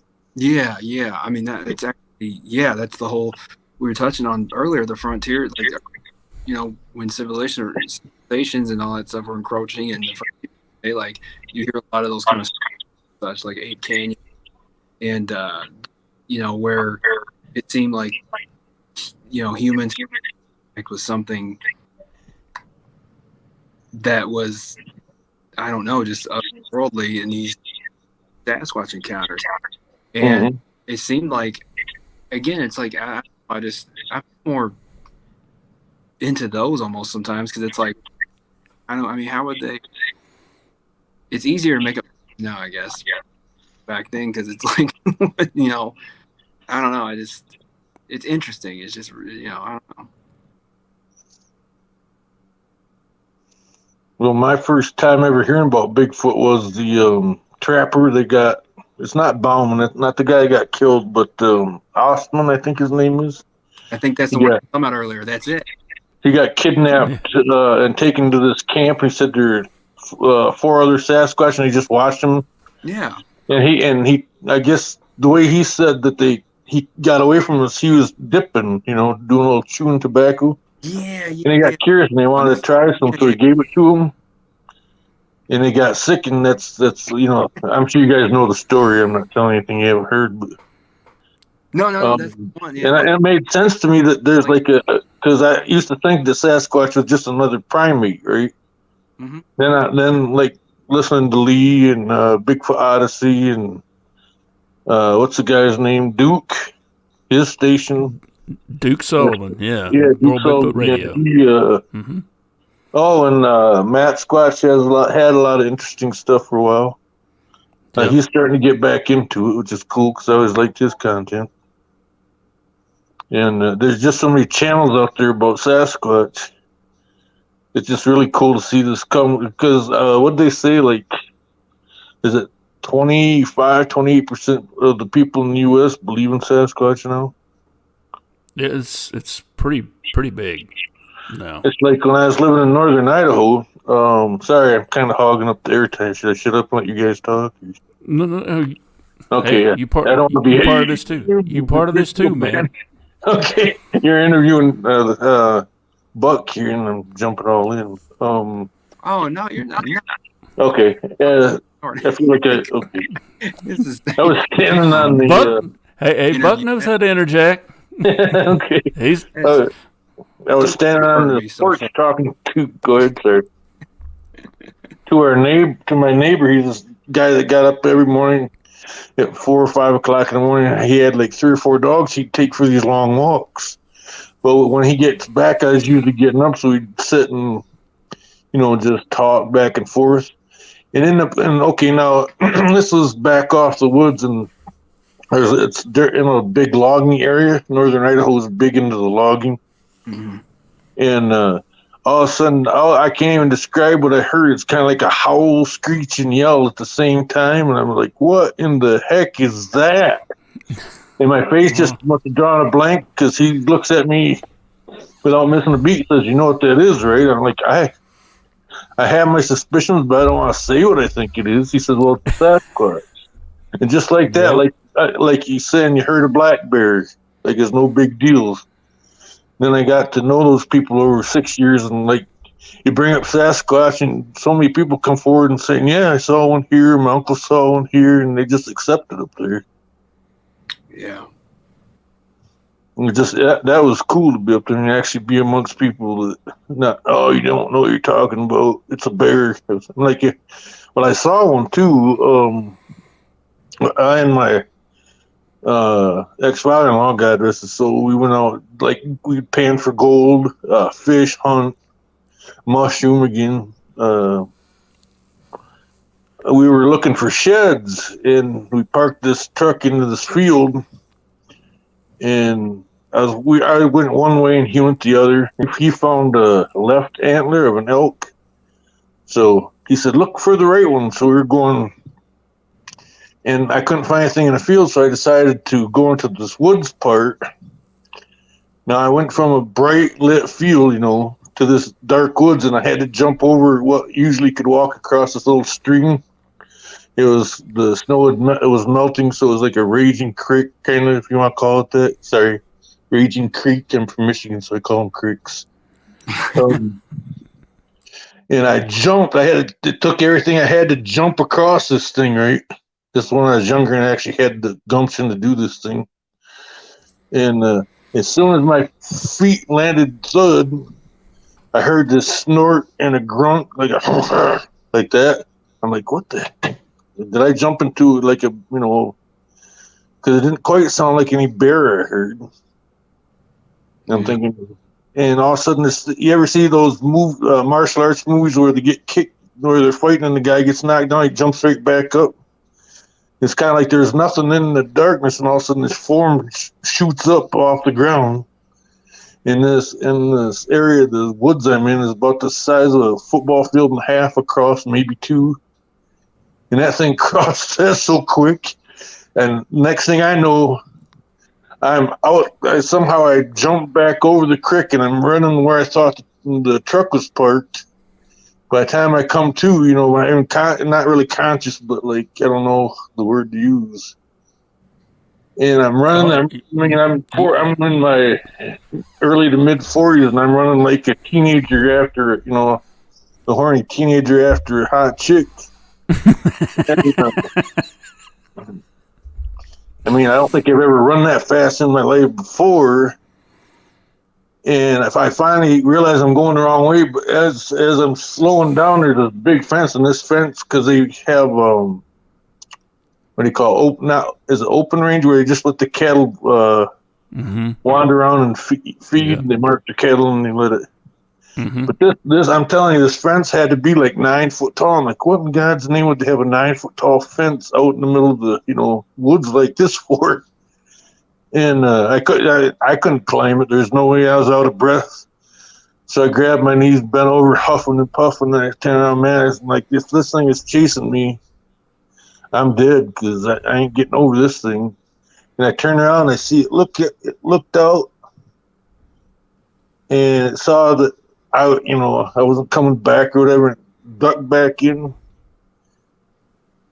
And like my father-in-law, I tried to talk to him about Bigfoot stuff. He's like, oh, no, there's no such thing, blah, blah, blah, I spent all my life in the woods, and I've never seen anything like that. So, but now I moved in with my daughter here in August, and she went out to see him, and he gave her a 45 probably, because that's what he owned, and said, here, this is just in case you run into something unusual out here. So I wonder if he hasn't had his encounter, when I left. Sounds like it. 45 is my weapon of choice. That's what I carried when I was a field medic. So. It's a pretty big one. So yeah, and flying ashtrays will cause a lot of damage. Yep. Well, I got a 9mm now, because they've made the price of firearms ridiculous. Yeah, and finding good ammunition is hard. That's what I heard. They're selling, like Albuquerque, they're selling off pallets of ammunition as fast as they could get them in. Oh, absolutely. It's like my dad, right? He's all this end of the world stuff is nonsense. And then 2000 starts going around. He's like, oh my God. And he starts buying more ammo and rice. I'm like, Dad, what's the matter with you? Like, stuff is nonsense. Well, this could be because it was based with computers. So now, see, my sister told me an interesting experience. My mom was dying of cancer, and they'd take turns watching them, being there for her. And my sister said she looked down on this table because she had a lot of meds, because she was diagnosed bipolar. And her pills, one would move out, and then another would move out like a chess piece, and then they'd alternate, like 4 different bottles would move back and forth. And my sister said, Dad, I know you're seeing this. And he says, yeah, I know. I just try to pretend it's not happening when stuff like this goes on around me. So all my life he's told me, nah, you're imagining stuff. No, it's not happening. And then he admits that I called him, Dad, what the heck? I got a really stiff. You want to get into the strangest thing I've had happen to me when I was living in Albuquerque? Again, if you want me to shut up, just say. No, go ahead. All right. Yes. Go ahead. My job down there was taking care of developmentally disabled people, and we just got back from outing and feeding them, and I laid this guy down, and I was watching TV and talking to another resident because she liked to watch Walker Texas Ranger, over and over and over. So I'm like, you kind of trying to pay attention to what she's saying to you, but at the same time, you watch the same program over and over and over, your mind kind of starts shutting down a little bit, Yeah. Well, the weekend before they had, or was it the week? Anyway, they had these hot air balloons for this birthday party. And there's a couple left, and we put them over in the office. Now, when I was sitting in the recliner, the office was just over to the, I want to say, right of me. There's these big double doors we had open, and this hot air, helium balloon. It was, when I saw it last, it was floating up up to an 8-foot ceiling. Somehow it came down by itself, floated out these doors at had to be like waist high, so I want to say about 2.5, 3 foot. And it floated this path across. I thought I was, I looked at my coworker who was sitting across from us because we were all having a conversation. And I'm looking at her and I said, "You're seeing this, right? This balloon floating?" Yeah, like, yeah. And it floated down across the living room into the bathroom, and I had to make a left turn to go in this bathroom. And then it floated right up by the towel rack, and it sat right there. So I'm thinking, okay, that's a little weird, but there might be a way to explain this. I'll look into it when I get off work. Well, we're talking and stuff. We get the 2 clients that are up fed, and another guy was a tube feeding, so I had to go take care of that. And I came back and sat down.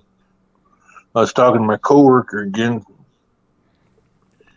This balloon stopped and came back down from the ceiling because I had to float up. All the ceilings are all at the same level, 7, 8 foot tall, high, whatever.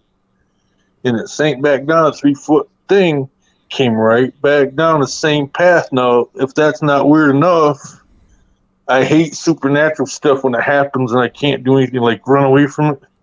So you get kind of a smart aleck tendency. And I looked at it and said, "Oh, why don't you stop and talk to me while you're going by?" Well, this thing stopped and it floated over by me. Like it was expecting me to talk to it. And then both I and my coworker looking at each other like, what in the heck? So we're trying to ignore it. After about 15 minutes, it went back in its path, floated back into the office, and floated up to the ceiling right back where it started. And dude, that's crazy. Losing it, right? Bad. I always heard graveyard experienced like toasters going on, a TV would turn on and off by itself. And I'm like, yeah. And the first night I ever worked there, there's this, we had this small closet where we kept like these, what do you call them? They're like, I can't think of what to call them. They're like, you put them under somebody's body that can't move, so you can haul them out in case of a fire. A Hoya? Yeah, kind of. They used to a Hoya lift? A specific blanket kind of thing for that. Fire blanket, I guess they call them, because it's supposed to protect fire and stuff. I know what you're talking about. We used to use those in the nursing home. Golly day, I can't remember the name of it. And anyway, this guy walking up check because we had a client that lived down the hall by herself in her own little room. So I just got done checking, and all of a sudden this door comes flinging out at me, just like if I wouldn't have stopped it, to smack me in the face. I'm thinking, oh, well, maybe it just didn't close right. So I close it, and I go to open it, and it actually takes a little bit of strength to open it. And there's a lot of weird stuff happening. If you, like I say, if you had never had a paranormal experience, go to Albuquerque, live there for 6 years, and work in a nursing home or hospital or on a graveyard shift. Because there's some weird stuff that happens. Man, I remember when I was working at a nursing home, and I hadn't been there long, and it was a full moon that night, and I always thought that was bullshit. Mm-hmm. And the charge nurse, God, I can't remember her name. Bless her heart. She told me just when you're down at where most of the mentally challenged people, but Yeah, we call it a big. Well, it was 2 East, and she said when you go down 2 East now, y'all be careful. It's some full moon tonight. Things gonna get a little wacko. And we're like, me and my partner we worked in teams sometimes. We were like, what the hell is she talking about? And sure enough, they got weird. And people down there just howling and acting crazy. I said, what the hell are you serious? They really do this? And sure enough, they do. Sure enough, they do. Especially people who are a little, I'm not going to be PC by saying this, but a little touched. Mm-hmm. You know? I know what you mean, yeah. So, and it happens, man. So, yeah. The unit where it's mostly in Idaho, where it's mostly Huntington and the heck else was it? Well, it's like, dementias and stuff like that. Mm-hmm. Of course, I'm the biggest guy on the shift, so guess where they put me? Right back there with the people that, tend to act out, if you will. Yeah, the ones that would probably put a fork in you if they had a chance. Well, we only had a couple that were that bad, but we had a couple like that too. Yeah, we had a manager that just his stuff didn't stink, and he stirred it more than he solved. Mm-hmm. You're gonna do what I tell you. I'm like, dude, you're coming at the wrong way right now. I'm telling you, because who would they come to deal with them? Me. Eric, you gotta help us. Nope, you stirred that pot all by yourself. Go right ahead and deal with it. These fingers thought that before you cheesed them all. We had this one guy that's ex-Navy, and you ever hear the grip of iron thing? This guy had a grip of iron. When he grabbed me, even, you're not breaking that grip. No, there's no way to break it. I don't care what you think you know, except for doing him physical damage. Right. And he was so strong that those great big black barrels full of sand, we had one of them. We had like a courtyard for them to walk out and get fresh air and stuff. It was so they could enjoy the outside without no total access. And he walked in stride, picked one of those things up in stride and carried it to the back door, which was probably a good 20, 30 feet. Didn't even slow him down. And it's like, good God. So when he grabbed a hold of you, and he'd do it just to play games with you, you just have to sit there and talk to him because that's all they really wanted. The girl would all freak out. Oh, what do I do? It's like, just relax. You just trying to get your attention. Show him that he's got your attention.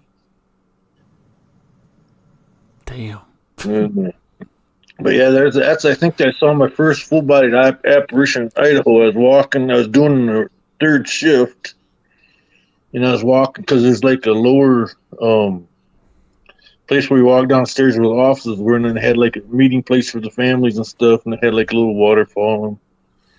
And out of the corner of my eye, I saw this old guy put his foot on the bottom step and grabbed the rail, and like he's gonna climb the stairs. I'm like, wow, I don't remember seeing this old guy, because I worked pretty much every hall.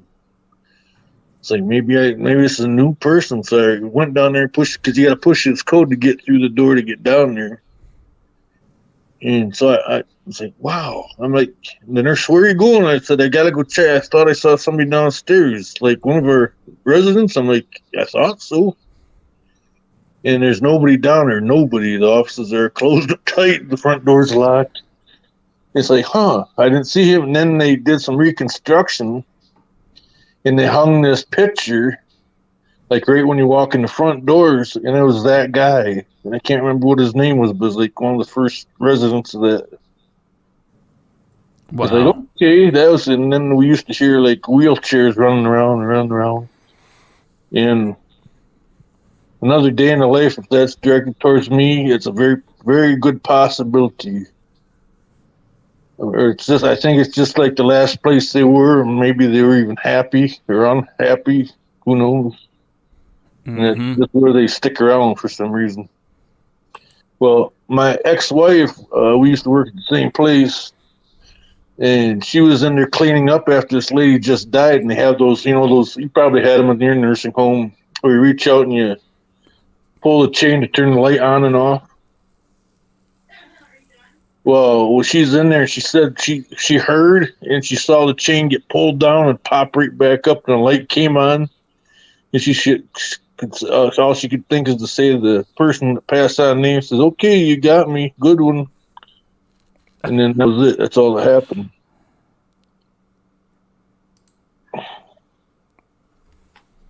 No, a lot of weird stuff goes on in hospitals, man. You think about all the death and dying that goes on there. Oh, sorry. So Mr. Dill asked you a question, Buck. I'll be quiet for a minute. If I talk too much, just tell me, shut up. You talk too much, butch. And see, Miss Dill, double out Buck. The poster behind you looks like the Empty Man. I said good. Yeah. Oh yeah, damp camper. There you go. Yeah. I was gonna say my names are confusing and all over the place. Like everybody's like, "What the hell?" Like, nah. You got a lot of people joining you after you did that Mogollon show, Lee. Dude, I'm telling you, these people are fan-freaking-tastic. Yeah, they're all pretty cool. Cool. Got a hell of a community going on here now. A fellowship. Cool. Remember? Yeah, like I used that first.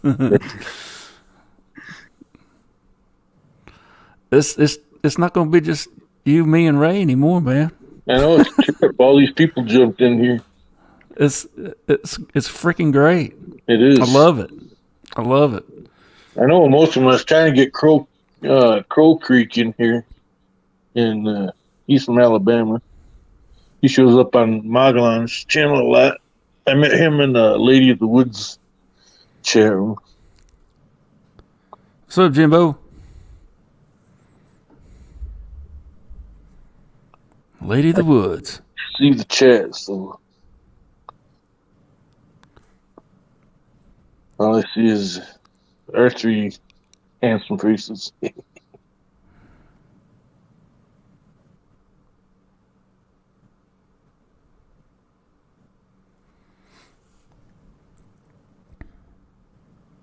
We should do a Ravens Outpost Vogue. Baby.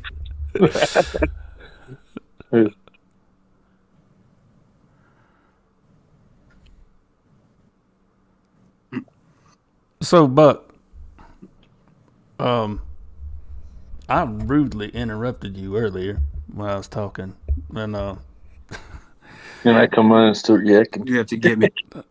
It's all good. You was talking about all the animal mutilations that was going on. I'm sorry, the what? The animal mutilations that were going on. The big cats that we're seeing, and how they were trying to promote a being that they said that wasn't around to cover up what's going on. Yeah, I mean, again, the picture, I don't know exactly. It's just it seems like a lot of work for something like that. When I've lived in this area my whole life, I know how lazy some of this stuff can be around here, just as far as any government bodies in Kentucky. But like, it's funny when you see them put effort into something like this. You're like, well, what's going on? Like, is it like that big of a deal? Like, I mean, I don't know.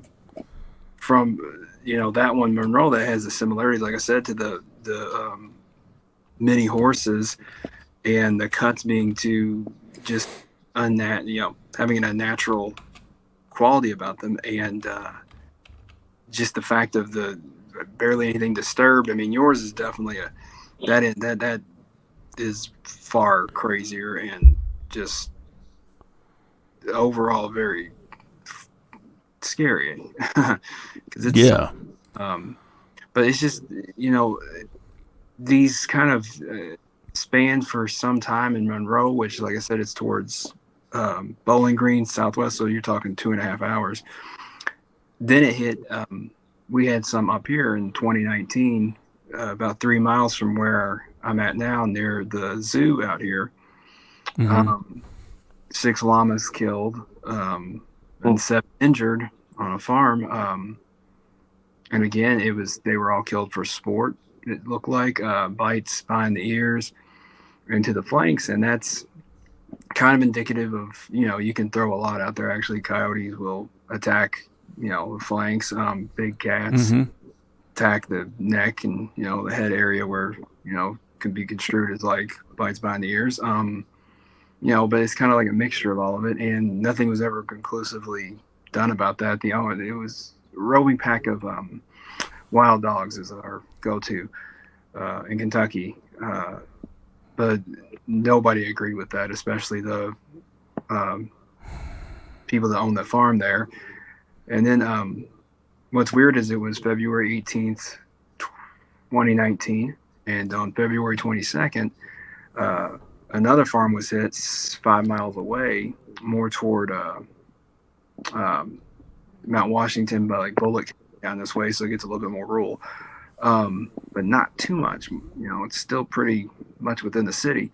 2 donkeys killed, again, same kind of just wounds inflicted for sport and left. And I mean, donkeys, I mean, llamas are, these were used as guard animals on that farm, so they, for them to have not stomped anything to death weighing 500 pounds each, it's kind of nuts, especially having 13 of them total attacked and 6 killed, with 6 of them killed. And then donkeys are, I know what they can do.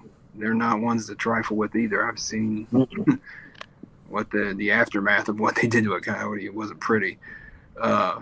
They tend to like to break something twice, but it's just weird. It's like there's no sign of any struggle, nothing conclusive. It just canine wounds look canine in nature, and it's like it either lends credence to the whole thing that there are big cats and maybe one was coming through here, or something else, because I just have a hard time believing a pack of dogs traveled 5 miles through the city and nobody else saw it. Right. Kind of, and I guess I can't rule that out 100%, but it also just kind of starts to seem a little unlikely. If it was a pack of dogs, they make a lot more noise. Like you said, somebody would have seen them. Yeah, especially to a point or another, because they're not necessarily quiet when they move. Yeah, and we're not. That's the thing. Louisville's not like, there's rural areas, but it's like how they had to travel distance. I know that. Yeah, it's you're gonna be seen. Absolutely. I mean, you get too many more subscribers on here, you're gonna have to become respectable and shave off the old beard, huh? Yeah. Oh no, I ain't shaving this off. We wouldn't recognize you. You'd have to convince us you were actually who you were. That's not. Yeah, everybody be saying I'm a fat or something.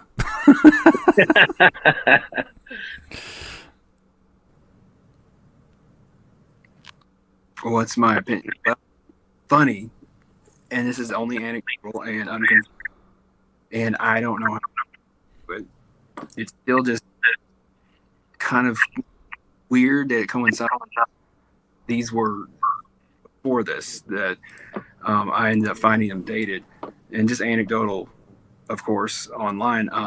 People saw something in this area, which it's pretty,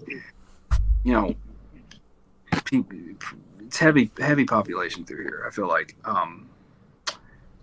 But someone in a the abandoned cemetery I actually talked about earlier saw something leaving through there because there's a broken wall, like something climbing down, like a bipedal creature,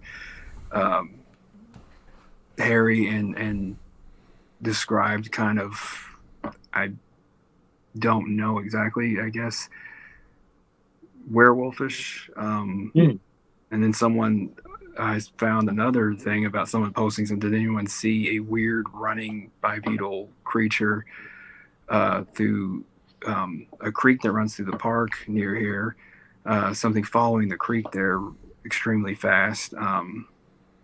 They saw it on 4 and then 2, or I think it was 2 and then 4. I know one of the things was how it like went to, that was the most disturbing thing to them, is how it just went from one or the other so flawlessly. And so, dated between December and January, right a month before that. And again, it's kind of like it was, those animal maulings, Southwest, kind of similar nature, and just it's always a roving pack of dogs. And I guess these roving pack of dogs, I mean, I don't know. I guess how do they? I don't know. I don't think that's the best explanation you should probably try to come up with. Sometimes we're still looking into it just as good. Don't, it's quick to always be that. My guess as to I don't know. I mean, it's kind of cool to me anyways. I think it's neat that those weird reports kind of coincide. Can I lend any credence to it? No, I can't. Not really. But it's fun to think about. What do I think did it? I'm not really sure. Someone posed a very interesting theory that the snow leopard exhibit at that time was under construction, and someone thinks the snow leopard got out. And it's actually a really good breakdown. I probably couldn't find it anymore because it was how she wrote it was, I was like, that's very plausible. But it's also kind of improbable too, as much as it is. It's one of those things that sounds really good when the idea of it, but the execution, when you start putting it into, thinking about it, put into action, you're like, it kind of falls apart. But it's still kind of, one of those weird things. It's like, because I looked into construction, what's going on, and the zoo at the time in that area with the snow leopards, and it's just like, man, if that's what it was, God, what the hell? It was a snow leopard. Right. And it goes back to that thing of like, sometimes people are like, we're an incompetent race, and that's okay. I know I am. So it's kind of like, maybe somebody did actually bust a wall out. A snow leopard's behavior definitely is that they will kill and leave their kill often, just leave it and then go back later on. And someone theorizes like, the whole thing was it went back to its den, which would be at the zoo, where it's whatever. And someone figured out, holy shit, like the wall knocked down, and like I just don't know. That's again kind of like a little far fetched, but I mean, it's more entertaining than a roving pack of dogs going around just beating the shit out of everything in our state, like just undefeated. Right. Like, I mean, it's like, what kind of dog? I could definitely sneak around without being noticed. Like, I don't know. Yeah, well, big cat, cougars, their MO's way different. They'll drag off their prey if they can, and they'll hide it if they can. I mean, it's going to take them usually like 3 to 5 days to polish that off, and after that, they're good for a little while. Yeah. So, I mean, that's the thing. It's just like, and I mean, the only thing that's happening that we have proven, that they have proven, anyways, was that boy that was killed in Knott County. That was more towards eastern. I think it's. I wrote down to say, it's on the other side of LBL, more towards West Virginia.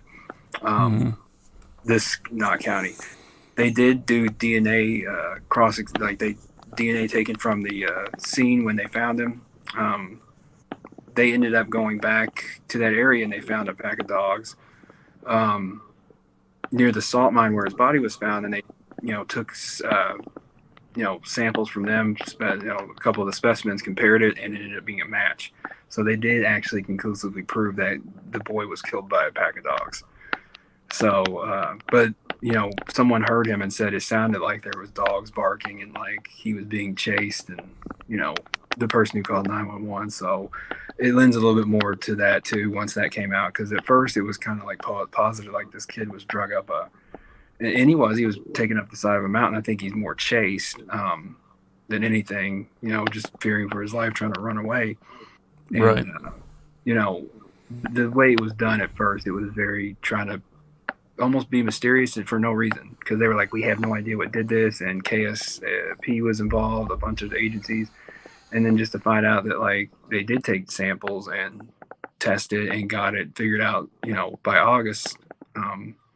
Kind of flew under the radar and kind of a little disingenuous to it after all said and done, because it's like they just kind of try to make it seem more like, oh my God, what killed this kid? And it's like, no, don't make it like, that. Just tell us what happened and be respectful. Don't make it so, ooh, like it's almost like it was for entertainment some of the time, or some of these articles I read. So just like it was like, we're bored and let's write something happened, so let's just go with whatever we want.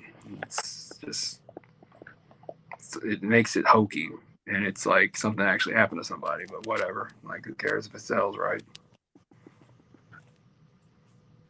So that's the only one they've proven that was actually a pack of dogs, but it was, like I said, pretty evident had they included. Is it proved by the hair they found?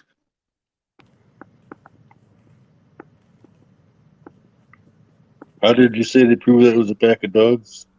Oh, they took samples like DNA from the site.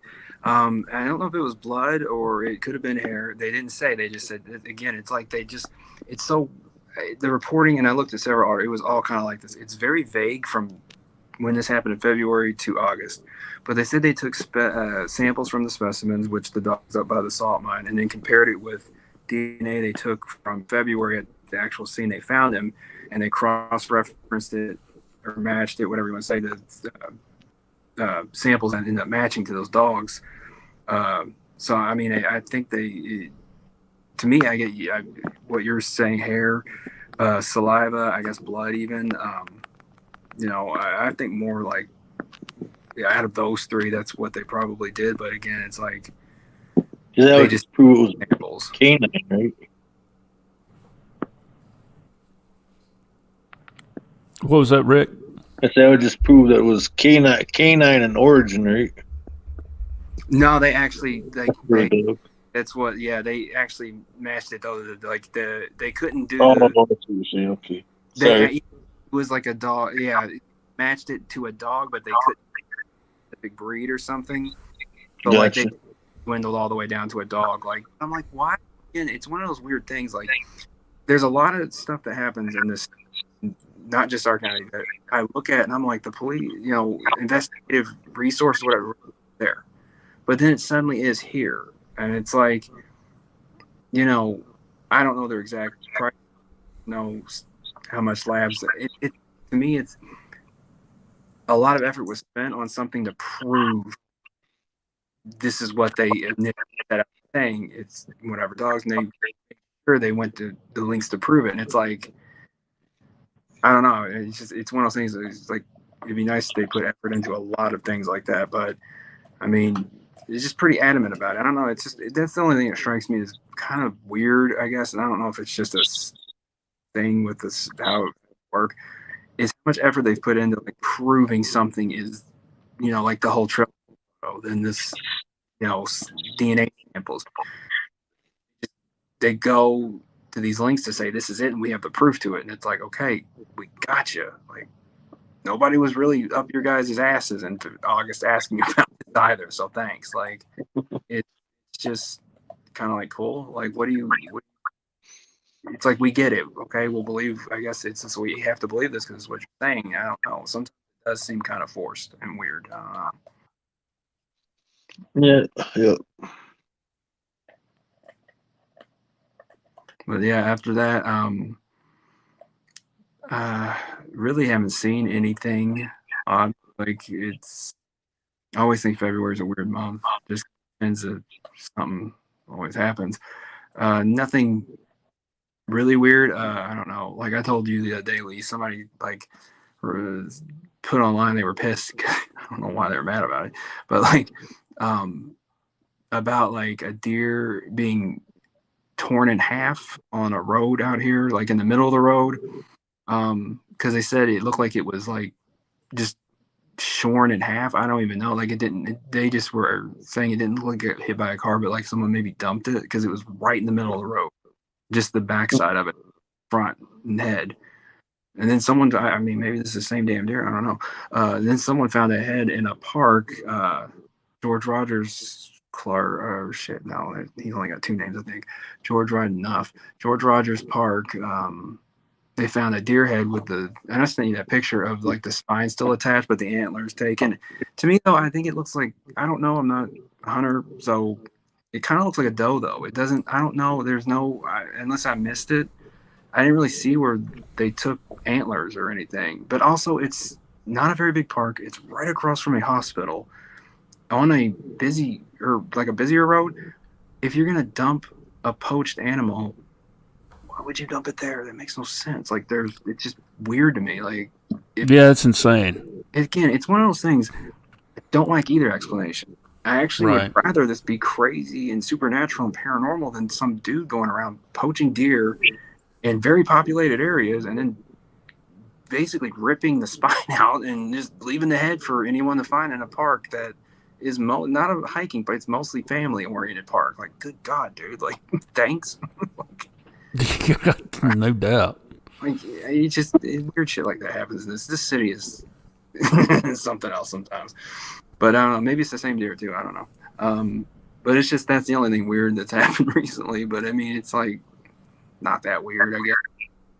It's just more kind of like, I hope really there isn't somebody running around just poaching. Dude, there's so many other places. That's what's so weird. There's so many other bigger areas you can do that in out here too. Like, and get away with it like easily. Like, not the area. Good God, they find you out here, they will get pissed. Mm-hmm. Also a family park too. It's like, what are you doing? Stop dumping. So, I mean, it's a gnarly picture, that's for sure. But you know, it's just weird. It's always in February. Like, what is going on? Like, it's just like you know, murdering gruesome way you can. That's messed up. Yeah, looking at those pictures you sent me, I'm like, why would somebody do that? That just makes no sense. I mean, it's gnarly. The spine. What the fuck? Like, what did this? Like, who tore that off? Like, and I mean, it could be predation, just, you know, scavengers. But then, like, why isn't any of the head intact? Right. It's completely intact. Like, nothing has been done to it. It's just like someone just ripped its head clean off. Like, because it's jagged and everything. It's pretty crazy. Yeah. I mean, hell, was that much spine left? Yeah, there was a lot. That makes no sense to me. Now, I've killed deer in warmer weather and have to, you know, gut it, skin it out, and quarter it up pretty much right there and get it in a cooler if I can. Yeah. Yeah. You know, and you don't do that. Yeah, you just don't do that. If and like I said, you triple check this on this one thing. I'll stand. If you're doing that out there, man, you're not getting away with it. It's not big enough. There's nowhere to go. They're gonna bust your ass. Like, they're not. It's okay with firing off a rifle like that anywhere near there. Like, it's seriously, you could actually hurt someone. Even if you think you're being as careful, it's not okay. And to not get to do all, you know, to dress and everything, do all that dress and stuff right then and there, you would probably get caught. Like, and it's just one of those areas, like, I don't see how you could do it and not, just weird. It's like, I feel like it was intentionally put there. Oh, and that's sometimes been a thing too in the city. So, you know, different areas I've seen. I personally saw a deer carcass I thought was put somewhere for some reason. It was like, okay, Like, thanks. I'm just hiking and I'm just stumble upon a clearing and it's like this. I was like, what? Why is this like okay? I died here exactly like with some of it bones moved around. I was like, I don't know. It either did in kids. I don't know. People are. I don't know. They're kind of weird sometimes. So. Now, Miss Dill asked a while back about. She says, "Lee, I know it's late, but can you talk about Sasquatch hair being hollow and refractive? Polar bear's hair is hollow too." I don't know much about that. Only, I can see where that's a possibility. And that could lend credence to how they're able to, pretty much just disappear. If you're blended, if you want to blend in with your surroundings, that's a damn good way to do it. Yeah, absolutely, yeah. I mean, it's a good point to bring up because I know you've done it before too, and it's like, yeah, that's a very real thing that is already something we see in the animal kingdom. So, who's to say, it could be more advanced or just a different kind that we don't know about. Mm-hmm. Exactly. And something else she also asked right here. She said, "Lee, do you think that we're told in movies what they know, like in Predator?" I think, be honest with you, I think they know a lot more than what they're letting on. I don't think it's a coincidence that a lot of these movies coincide with what we already know about some of these cryptids and what goes on with paranormal activity. Well, I mean, the things you see, like technology-wise, not always been on point, but there are some things that we do now have that, like, we showed us in the 90s and kind of 80s, but just it's not exactly the same, but similar, and it's like the design, so it's kind of like, I don't know if maybe art imitates life. I don't know. I honestly think because you know how in the 80s we were trying to keep up with the Russians studying I don't know what do you call it, ESP and all that stuff. Yep. I think the Russians and the Chinese know a lot about, say, the yarn or whatever the Russians call their version of Sasquatch. Mm-hmm. Yep. And I doubt that the U.S. is going to let them, outdo us in anything, especially that. Yeah. I know if you want to find a military base where they have constant contact with the Sasquatch, it's Fort Lewis, Washington. That's what I hear. Yeah. Mm-hmm. I've talked to a lot of people from Fort Lewis that, yeah, I heard this story that they won't, there's a certain post that they're supposed to, guard duty station, that nobody will do it by themselves because they constantly get messed with. They won't come out and say it, of course, but damn, because I don't think they're allowed to.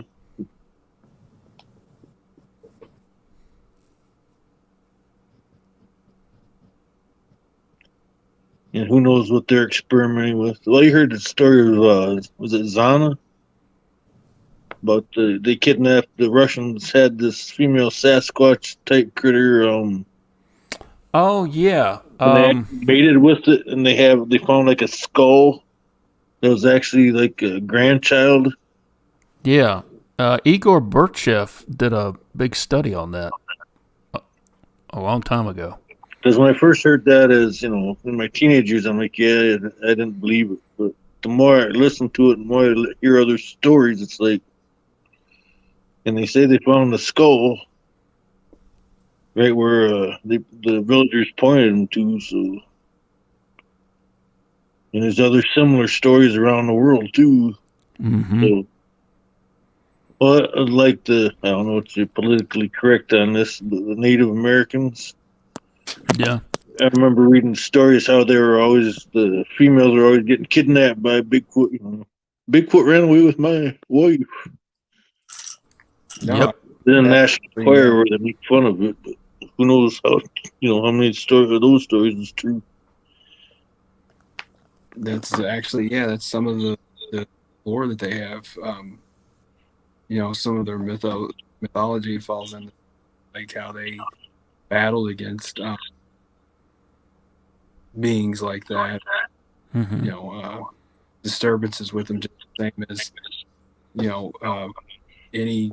I'm trying to think of the settlers that came over. Any of the. It was just I don't know. Those are the ones that are interesting. Well, there's that story about the U.S. Army going against the Sasquatch because they're attacking. I don't know if it'd have to be settlers because and they don't, not to be offensive, but they didn't give two hooks about the natives, right? And there's what's the name of that story? Because there's supposed to be a Army cavalry officer actually. I don't know if he got killed during the conflict with this Sasquatch. There's obviously more than one. They're sending the whole army out there, but I guess the family or group of Sasquatch are like constantly stealing kids and eating them. And they asked for help, so they teamed up and went after them. I've never heard of that one. But a lot of people say it's not true, but who knows? Yeah, I know what you're talking about, and I've heard conflicting stories about that too. About the validity of that story. I don't know personally whether it's true or not. Interesting though. Mm-hmm. I can see where something like that might happen. Oh yeah. Well, there's a lot of stories of the natives like befriending Sasquatch, and then whatever happens, and they gotta turn against them or whatever. Mm-hmm. I've heard stories where they've teamed up to fight off. I don't know if they're bigger Sasquatch, but they call them stone giants, I guess, because they're like a lot bigger than Sasquatch, and their fur would harden. Yeah. So like spears and arrows would break when they hit them. Yeah, I've heard of them. So I don't ever want to see anything like that. Oh hell no! Hell no! Not out of my brain, not out of my head, and I'd just be a drooling mess for however long my body existed. I mean, I knew about Sasquatch when I saw when my mind turned off and I took the flight and got the heck out of there. It took me years to put together what happened, but it's like a big shock because all of a sudden everything I read about and heard stories about and all the in search of stuff and there it was right in front of me. Yeah, it was real. I deal with it. Your world gets turned upside down at that point. I don't know if I got that. I don't know how much I believe in all that, but people experience it, so who am I to say that? Right. Yeah, I mean that's the thing. You keep an open mind. Anything I'm not there for doesn't matter. I'm always right. Well, I can't have a real opinion on it. Just I try to remain open-minded about things, though. Miss Dill, behave yourself. Read that, butt.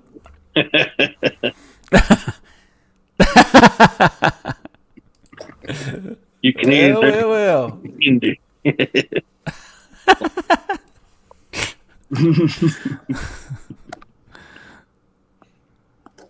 I'll take it. Go ahead. So, Buck, how long have you been into the Sasquatch phenomena thing? Me or Buck? Yeah. Sasquatch shit. I've been fascinated with that whole thing. Oh God. I feel like since I was a kid, I've always really liked it. I don't know.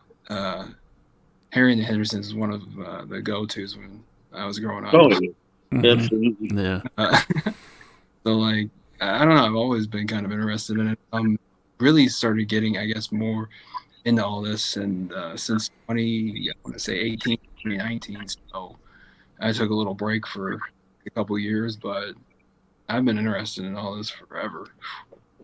I know you've been subscribed to my channel for a long time, bro. Yeah. Oh yeah. I was like, hey man, someone's out there in the woods and not afraid, like just ready to find things out and go for it. I don't know, it's kind of cool. Like, so yeah, been following for a while, and I don't know, it's just it's all it gives I don't know, a little bit of imagination to life, I suppose. Cool to think, hey, what could be out there? I've seen some things myself.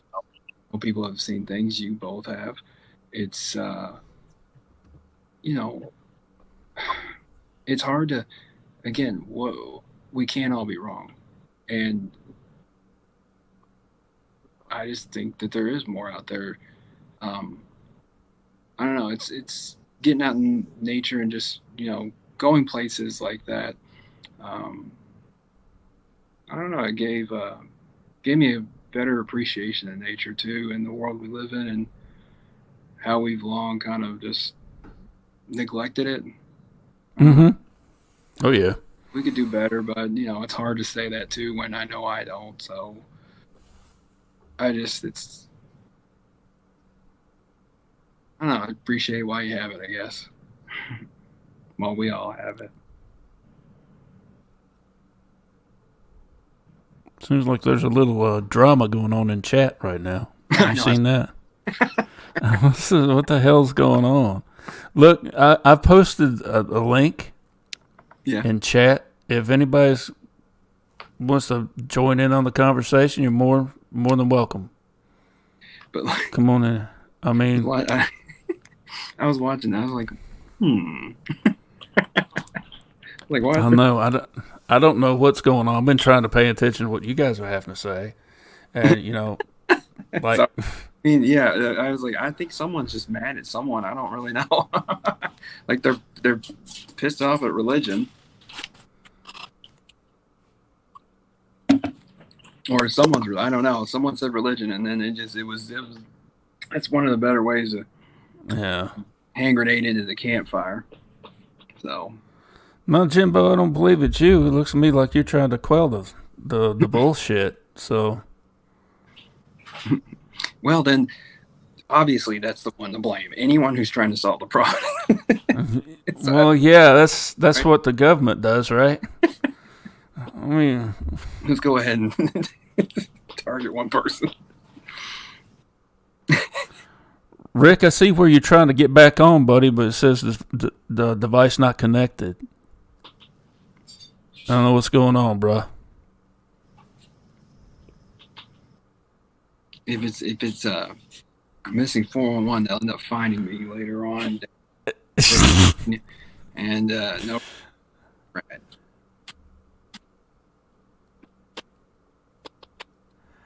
Captain Lee, loving your show, and if Buck goes missing, blame it on 411. Not me. That's great. I know. You're gonna get blamed. It's okay, but we can also blame. I mean, I don't know. I've already got it written out in my last will and testament that everyone. There's no one that's going to get. You can't opt out. You're gonna get blamed. Rick, I'm glad you come on, brother. You're welcome more anytime. Anytime. I was reading that as the enlightened mark for a very long time, and I just really not. It's just something else, so that's my bad. Enlightened manic. Yeah, I see. I was saying the enlightened mark, and I was like, okay, well,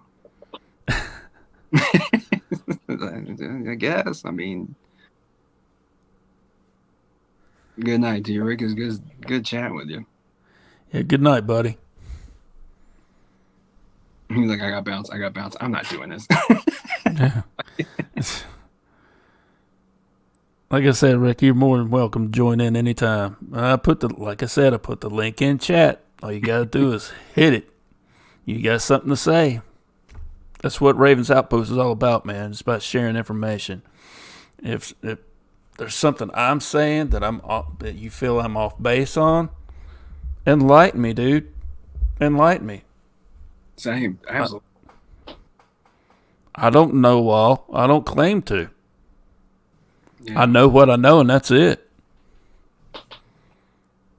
I mean, that's the thing. Like, you're just trying to, do the best you can to navigate things that you don't understand. And Absolutely. We're all seeking knowledge here.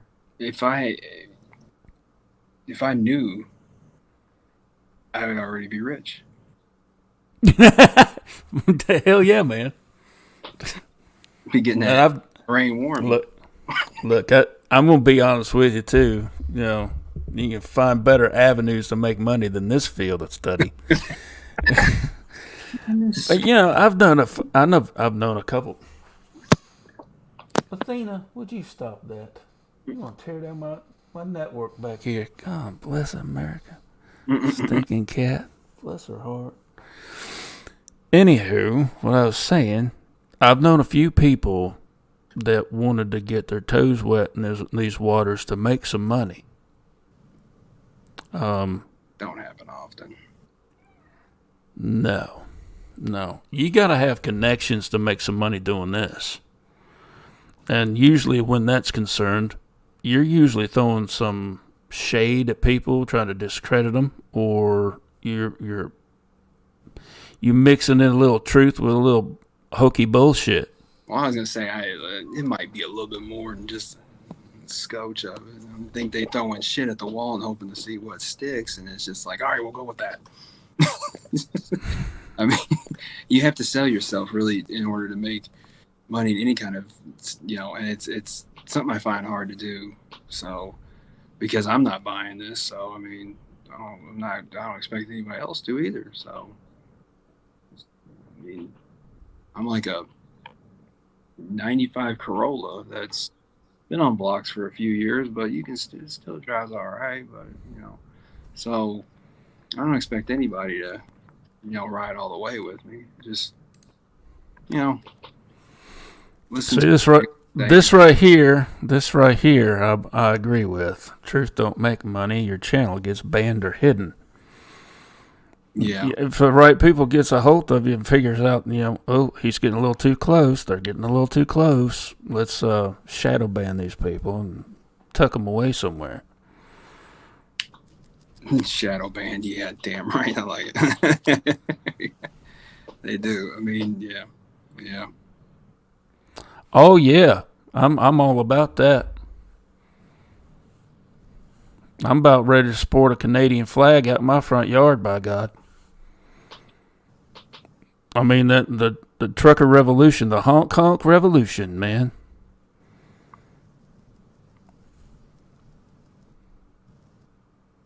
Trudeau tucked tail and ran. Oh, all of a sudden I've got the COVID. Oh, I'll be doing this remotely. I was gonna say I haven't used that as an excuse yet for one of my classes, but there's been, dude, I've got Delta. I can't come. It's 10 days. It's 10 days, not 5. So yeah. But then I'm like, I don't know. I might really need it one time. So yeah. That type of shit usually winds up biting me in the ass, and yeah. I'll end up getting it. I'm like, oh fuck, man, I already used it, and they're gonna think I'm fucking got it twice. Like, shit. No, but they're already. Look, here's the deal with that. These crooked. All right, it's late enough. I'm gonna let it fly. Okay. Just hold on. If there's any sensitive ears in the room, just cover them. If you got virgin ears, your cherry's about to be popped. These sorry motherfuckers are stealing the money from these hard-working folk that all they're doing is standing up to a tyrannical regime and saying, we've had enough. And all of a sudden, they're terrorists. Where Black Lives Matter went through and tore up shit all over hell and creation. Over $2 billion worth of damage. That's just what the freaking insurance would cover. Okay? That's just what the insurance would cover. That means there's probably a lot more than that. And on top of that, over 36 people were killed from the riots for all that shit. Yeah, 2 in our city. Yeah. I'm just so sick of it, and it's happening in this country too, and they're wanting to try and nip that in the bud. Facebook, those motherfuckers they've banned the pages, the Facebook pages, and I think they're getting ready to start banning anybody that says anything about it. And I would not be surprised if YouTube starts doing the shit too. So, yeah, no, just saying. It's just Black Lives Matter. Look, on paper, when you first think about it, yeah, that's cool. Yeah, of course, Black Lives Matter. Every life matters, man. Black Lives Matter is a Marxist, communist organization. Look it up. That's what they are.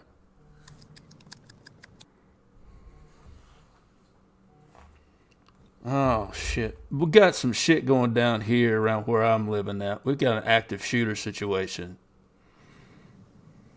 Where at? It's in Blacksburg. At 3 a.m.? Mm-hmm. Yep. Oh, shit. Oh, yeah.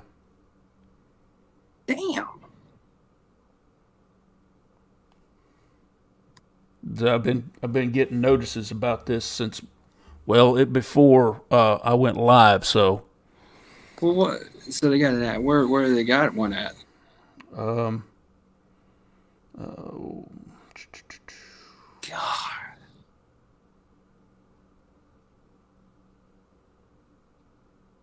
At first, it went out. Let's see.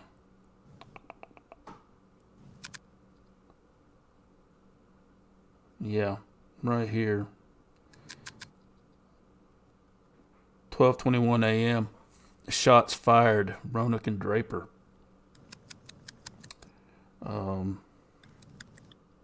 Another shots fired. And then the shelter in place warning just went out just now. So. Damn. Mm-hmm. But I don't know. I think everybody not that far off. Yeah. We're not that far apart on some of the things we agree with. There's some things I know we tell everybody. I think a lot of it's just division for the sake of it. Oh yeah, they're because look, if this would have happened like 20 years ago, they could have gotten by with it. But with the internet and the exchange of information that goes on now, and there's alternate news sources, they're not getting by with it. And their mask has been pulled off the freaking nasty ass motherfuckers that are in the government. Yeah. That's what they're doing now. And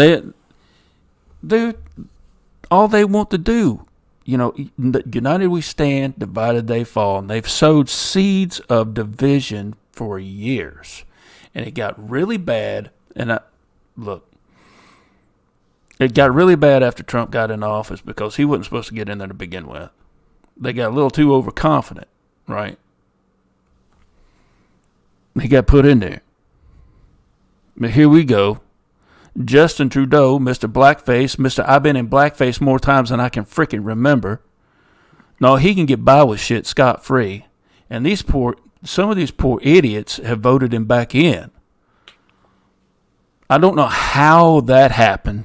I don't know how. With the number of people that have come out against these mandates, it makes me think that there's much corruption there in their government as there is in ours. It's a bullshit.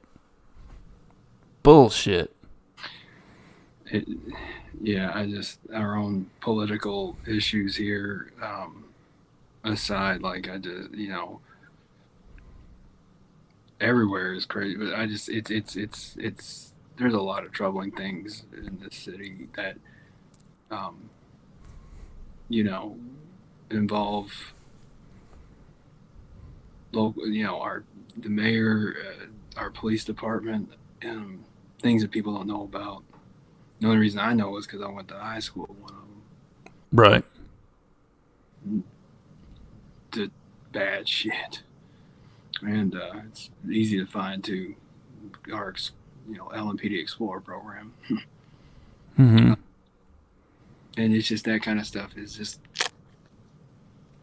no one cares when they should, because that is indicative of something no longer working for the people. Right. If they're allowed to hide things, atrocious things with impunity for however long, I mean, what won't they hide then? If you can hide something that bad, what won't you hide? Exactly. It doesn't. It doesn't. And yeah, 2 people in our city were killed during the protests and Mm-hmm. declaring. And that's the thing. Like, message. Yeah, no shit. But what do you guys really want to do about it? And that's the thing. Out here, the biggest voices for any of the movement, the BLM, was some dipshit kid walking around, white kid too, walking around talking shit to the cops, giving them a finger constantly, defying, wearing Kevlar, had an AR-15 on him, all this camera gear. Basically, he became the voice for it, and it's or the loudest voice, and it's like he thought he was edgy and cool, and it's like, fuck you, dude, fuck you. Right. Nobody needed you. Nobody asked for you. Get the fuck out of here. You're not making anything better. You're making this all look a lot worse and more goofy and downright, just shitty. And it ruins any kind of momentum. And it's just weird. Like, another one was some other guy, this big bearded guy, constantly throwing up all this social justice shit. And, again, message, I got it. I agree with most of it, you dumb motherfucker. But how he's putting it is just wah, wah, wah. What are you doing about it? Because I fed this individual some very pertinent information about a place that was actively discriminating, actively against the citizens of color, caught on video doing it. I gave him, said, hey, why don't you go ask them about it? I said, they're not going to do shit. I said, I know who they are. I said, they're candy asses. I said, I just don't have any kind of outlet to do shit with. I said, it seems like you do. Why don't you go ask them some shit? Grill them. Mm-hmm. But which, I don't care. I said, fuck them. They ain't shit to me. I said, let's go ask them why they think it's going to be all right for this. Nothing. He tells me, well, if you go down there, let me know, and I'll put it up on my thing. And I was like, so you get all the clout and credit? I was like, that's all it is for you, isn't it? I was like, you joke, but you're out here part of the movement. Yeah, man, that's what I'm saying. It was a no. I ain't behind all that shit. Besides all the other stuff, killed 2 people. Didn't have to be killed.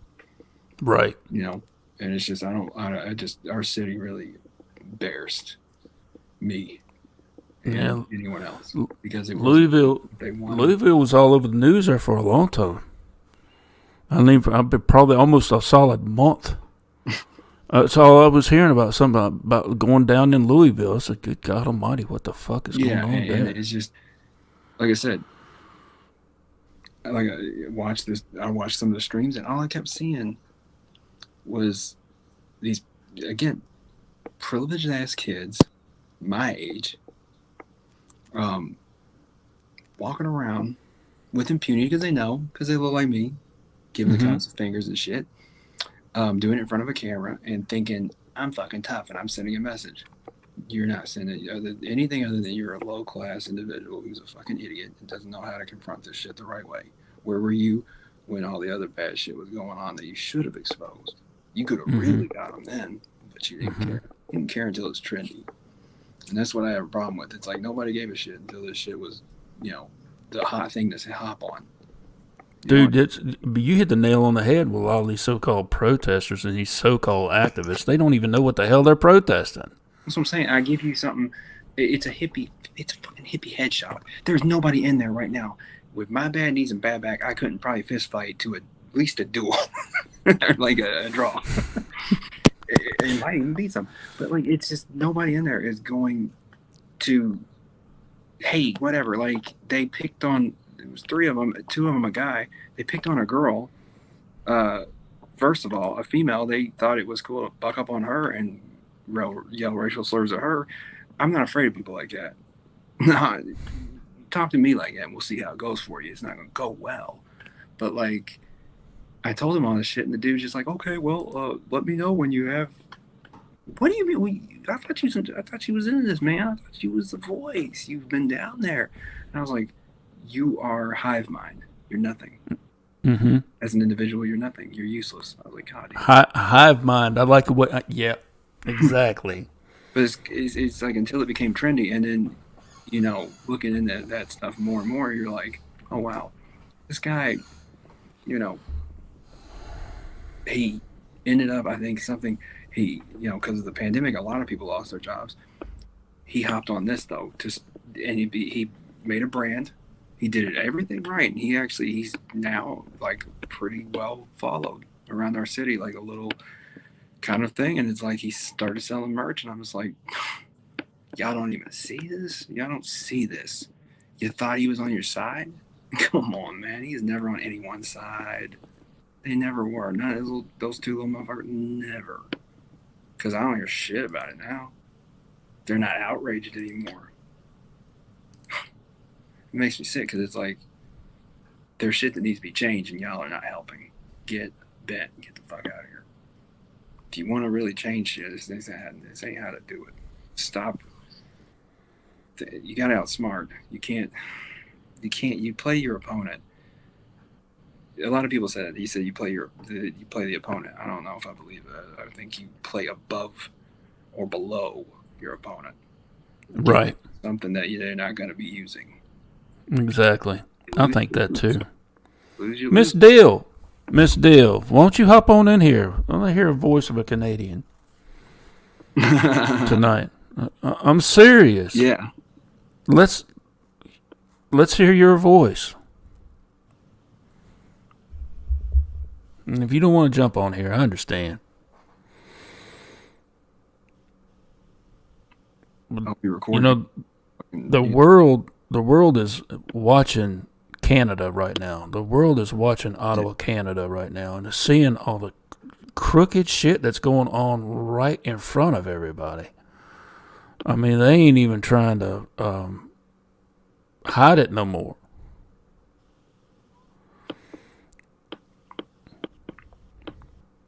In all fairness, yes, I can't argue with that. Actually, that's kind of true. You talked about ammo prices earlier. I'm like, dude, I don't know so much. I don't know how I'm split on the whole gun thing as a gun owner. I don't feel like I'm not afraid of anyone taking anything from me. I'm more afraid I'm not gonna be able to afford shit. I'm not gonna be able to afford the ammo anymore. Right. Well, I think what they did, Chris Rock did a skit about it. He said, what you do, you don't take people's guns away. You make ammo so damn expensive they can't afford it. Yep. And that's what the fuck they're doing, man. They did. They've been doing. That's the thing. They're like, oh my god, it takes a lot more to do it now, and it's like, yeah, I'm sure it does, but bullshit me, dude. Come on, man. It's just bullshit, and that's the thing. I see the prices now, and I'm like, I purchased my firearm, and most of I don't really have any more now. The ammo I originally had, I had maybe a little bit, but I remember getting it in, boxes of. I was getting Hornady 357 critical defense for like 25, and now I've seen it 49, 60, 70, 100. Yeah, exactly. What happened? Like what? I'm not an elite. I cannot afford these prices. Please stop. I mean, help me. Can you just take it back to the 25 when I thought it was overpriced then? Mm-hmm. Like, it's insane. Like, to get, decent ammo, it's expensive. Very expensive. You know, I was able to find some 45 ACP here a while back, and it's hardball. You know, Yeah. it's this off-brand stuff, and you know it's not that great.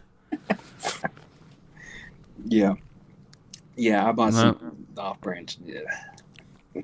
I was just, yeah. I mean, I remember I went to the shooting range, I think, Okay.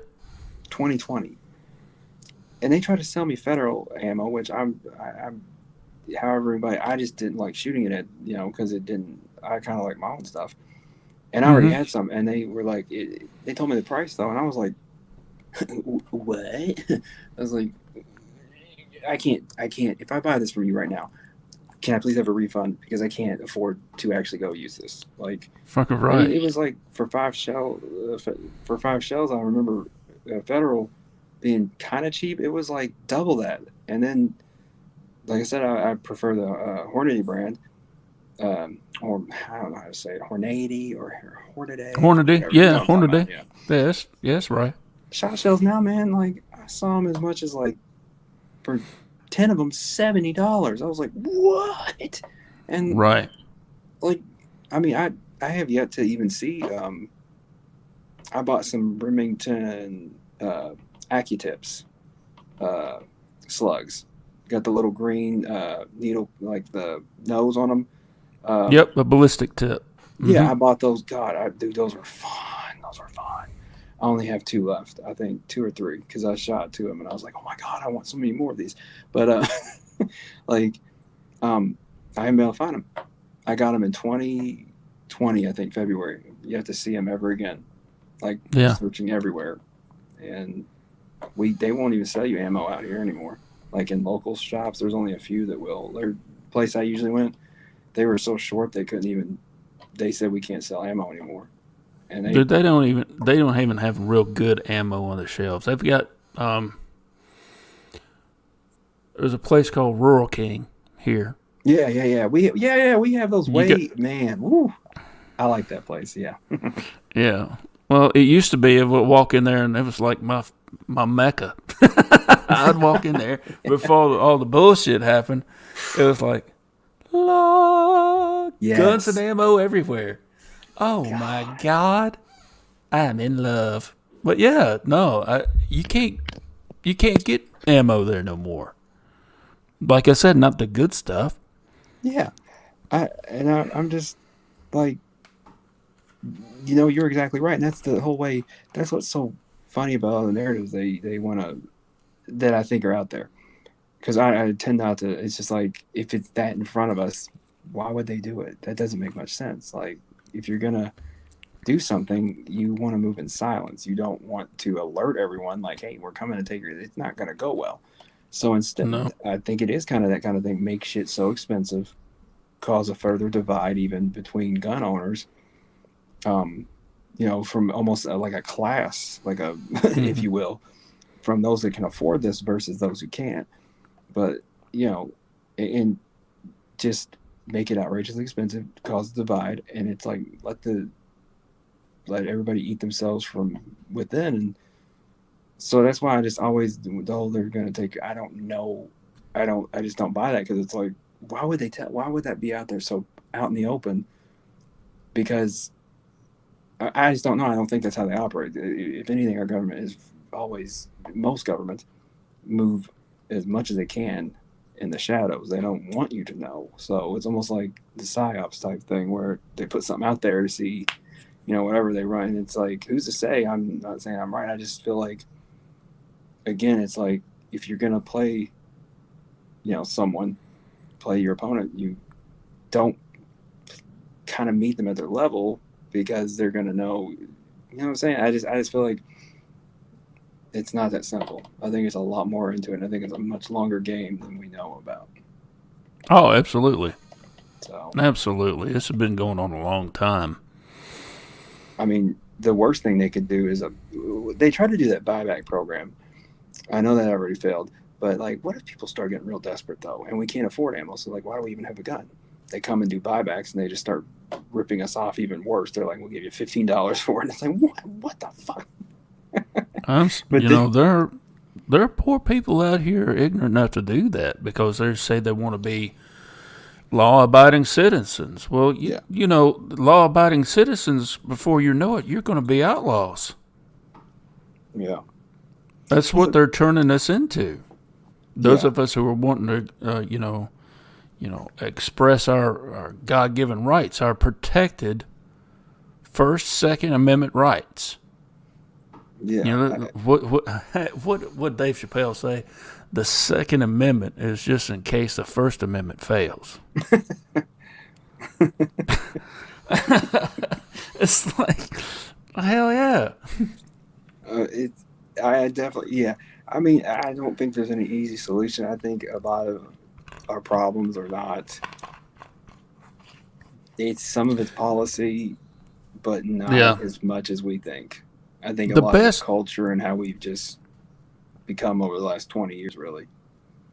Right now, I'll tell you what. The best course of action to right these wrongs is what's going on in Canada right now. That civil disobedience that's going on right now that we need to incorporate here. Just, if we all just got together, once again I say, united we stand, divided we fall. And there's so much truth to that. I mean, you could be either a house of bricks or a house of cards, and I'd rather be a house of bricks, by God. And we could stand together and just say no. What the fuck are they going to do? What are they going to do? That's the thing. Nobody wants to see that. People are, they're in really bad. I mean, that's the thing. I feel like the United States has stretched its citizens just as much as any other place in a lot of different ways. Almost, if I got really far in the rabbit hole, it's actually pretty brilliant. The psychological damage that's been done to the citizens, just in pitting us against each other, dividing us, making things seem like it's on the individual more so than it's on those in charge. And it's gotten so many people indoctrinated in that we can't say no. We have to we'll normalize it. We'll move forward. And it's like, well, I mean, I don't know. If you want to keep doing that, fine. But I'd like to just say, why don't we try it a different way? Maybe meet everybody on the other, side of it. See if we can't have some common ground versus just, I disagree with you, blah, blah, blah. I mean, I am for a lot of things. I am not for some things. Right. And that's cool. You mean, we can have conversations. We can have conversations and not agree on everything, but still get along. Yeah. But it's we can. That's what's funny. The divisions though have been drawn so much. Oh, and Miss Deal, by the way, about the only way you're going to be able to get on here is if you use Google Chrome. Every other web browser is going to impede your process to get on here. Anyway, I don't forget what I was saying. But just pissed off. This fact that let's talk about the seeds of division. We're not thinking in God and country anymore, God and tribe. The tribalism, it's what it is. It's what's developed into. It's tribalism now, and it's just gotten so bad. It's like, Jesus. I mean, that's the thing. Like, if you say anything, like, everybody just immediately labels you like, you're pro, you're a conservative, or you're pro-Trump, or you're a leftist, or you're a liberal, or you love Biden. And it's like, why is it so stark? Like, this or that, this or that, this or that. It's like, no, it's not always so easy. And it's I think a lot of people just find it easier to categorize and label that way. It's easier to move on with your day versus Yeah. analyze and critically think. Like, doesn't mean this is that or that. I mean, it's it can be a lot of different things. I mean, I just look at it like if you're willing to compromise, which kind of have to, on things that make sense and it can get through to others and say, hey, this is bothering me, or this this causes this, or whatever. I can see that, but it's either your fucking opinion or sorry, we can't change that for you, or oh yeah, that's a problem, and if I just kind of behaved a little different, it wouldn't be such a big issue for you. I'll see if I can do that, and I think I can. If I Right. can make somebody's life a little bit easier though by just changing something I'm doing, I'm not opposed to that, and I don't really think anybody should be. It's okay sometimes, within reason, to do that. It's not a big deal. So I don't know. People just are how they are. Yeah. Unfortunately, the only one thing that I can sit here and say that I'm cut and dry about, I see no gray areas. I'm just pro America. I love my country, man. I do. I see what it's supposed to stand for. Yeah. It just, I Uh, don't know what happened. Like, I mean, it's crazy. I mean, I like coming up with conspiracy theories that probably aren't conspiracy theories, but just sound fun and are fun and dumb. But like the other day, I was like, all the reality stars are going to start being who's in charge of everything. I was like, they started indoctrinating us 20 years ago, and we didn't even fucking know it, and now it's too late. And Miss Deal, I see you here, but it's saying that they will need to connect their mic and cam before you can add them to their stream. So I don't know what the deal is with that. What's not allowing you to do that? And Google Chrome is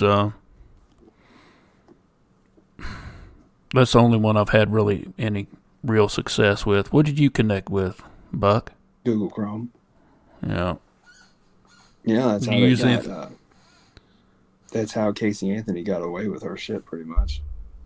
She used Firefox, and they didn't know to check her search history because it was such a new browser. Yeah. Back in that was 2008. So yeah, they only checked Microsoft.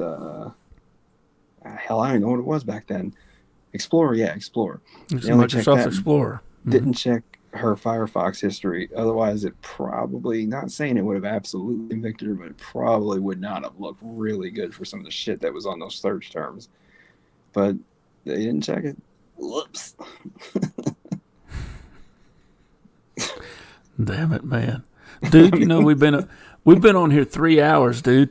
This has been a 3-hour stream. 3 hour bar.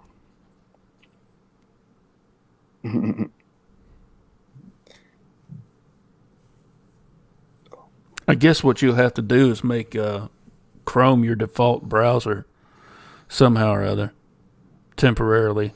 I know I'd rather use DuckDuckGo or Firefox, something like that, but get on here. It's weird. I switched over to Chrome a couple of years back, and I was kind of like ardently against it. I don't know why either. I was just like, I don't fucking want to use Chrome. I don't know. It looks stupid. And I ended up, I can't remember, Firefox kept crashing or it was something happened. So I was like, oh, fine, I'll just do it. I got on it and I was like, holy shit, I really like this. I've never gone back. It's weird. It kept crashing. It's like I can't remember what. It just kept on and it kept having issues. And I was like, oh my God, fine. Yeah, Firefox used to be the shit, but yeah, it lost it. It really did, actually. Yeah, I loved it. I used it for friggin' years, man. Then I look at it, I'm like, kind of like all of them except Microsoft are this. It's almost like kind of a lateral move in a lot of ways. Microsoft's the only one that's so far behind. They like ingrain it in your new Windows to constantly, you want to be I can be your default browser. It's like, oh my god, you're coming on strong. Fuck off. Like, I've already turned you down 50 times. Yeah. They just keep on coming back though. Yep. Do you now want you got now you got Microsoft Edge. That's it. That's the one. Because it's always like, hey, do you want to? I can be your default. It's like, oh my god, no. Negative. Like, I'm just like, piss off, man. Like, just because you change your name doesn't mean shit to me. You're the same thing.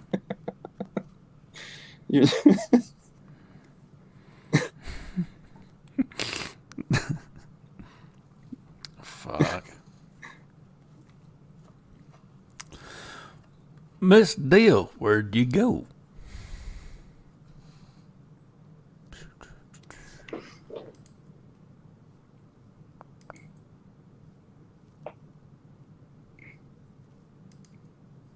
I don't know, Mank. I don't feel like that's true, but I will allow it for the sake of just the statement. What's that? I don't know. It's something.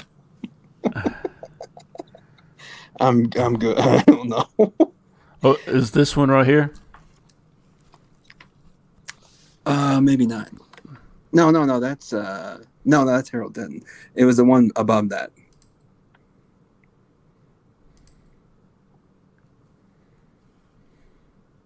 I believe that's it. Yes.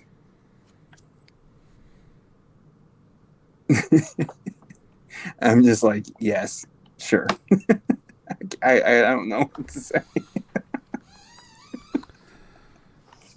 It's doing again, Miss Steele. I don't know. He's insane. Rick was having the same problem I might last use week. that one later for myself. It was made from the people who use adrenochrome. I like it. Fuck it. Good night, bud. Thanks, buddy. Thanks for hanging out till 3:16 a.m. That's right. Thanks, everybody, for hanging around as long as you have. Yeah, it's pretty good, man. I mean, yeah. There's a lot more activity last. Yeah, man, it's a lot more going on than last time you were on. Absolutely. I love it. Yeah, it's very cool. It's very cool. I mean, keep it going. I mean, 365 now. Like, I mean, that's what I was talking about earlier with Dame about just this kind of thing. I said, there's a guy that I follow too, a YouTube channel, Fire Outdoors. He talks about, like, wilderness survival tactics, like stuff, just just any kind of stuff that I find really interesting, just like different kind of knives, all kinds of stuff, knife laws, and it's really whatever, fascinating. But when I started following him, is a little bit same kind of time frame as you, and but he had been a channel, God, probably for 6 years at that time, and he had kind of hit 480, I think, and just plateaued at that. Because he made a video talking about how he's like, nobody just hit 480 and nobody else, like, for years. And then I have seen him in the last, since that time, it was like 2019, 2020, he has like doubled that.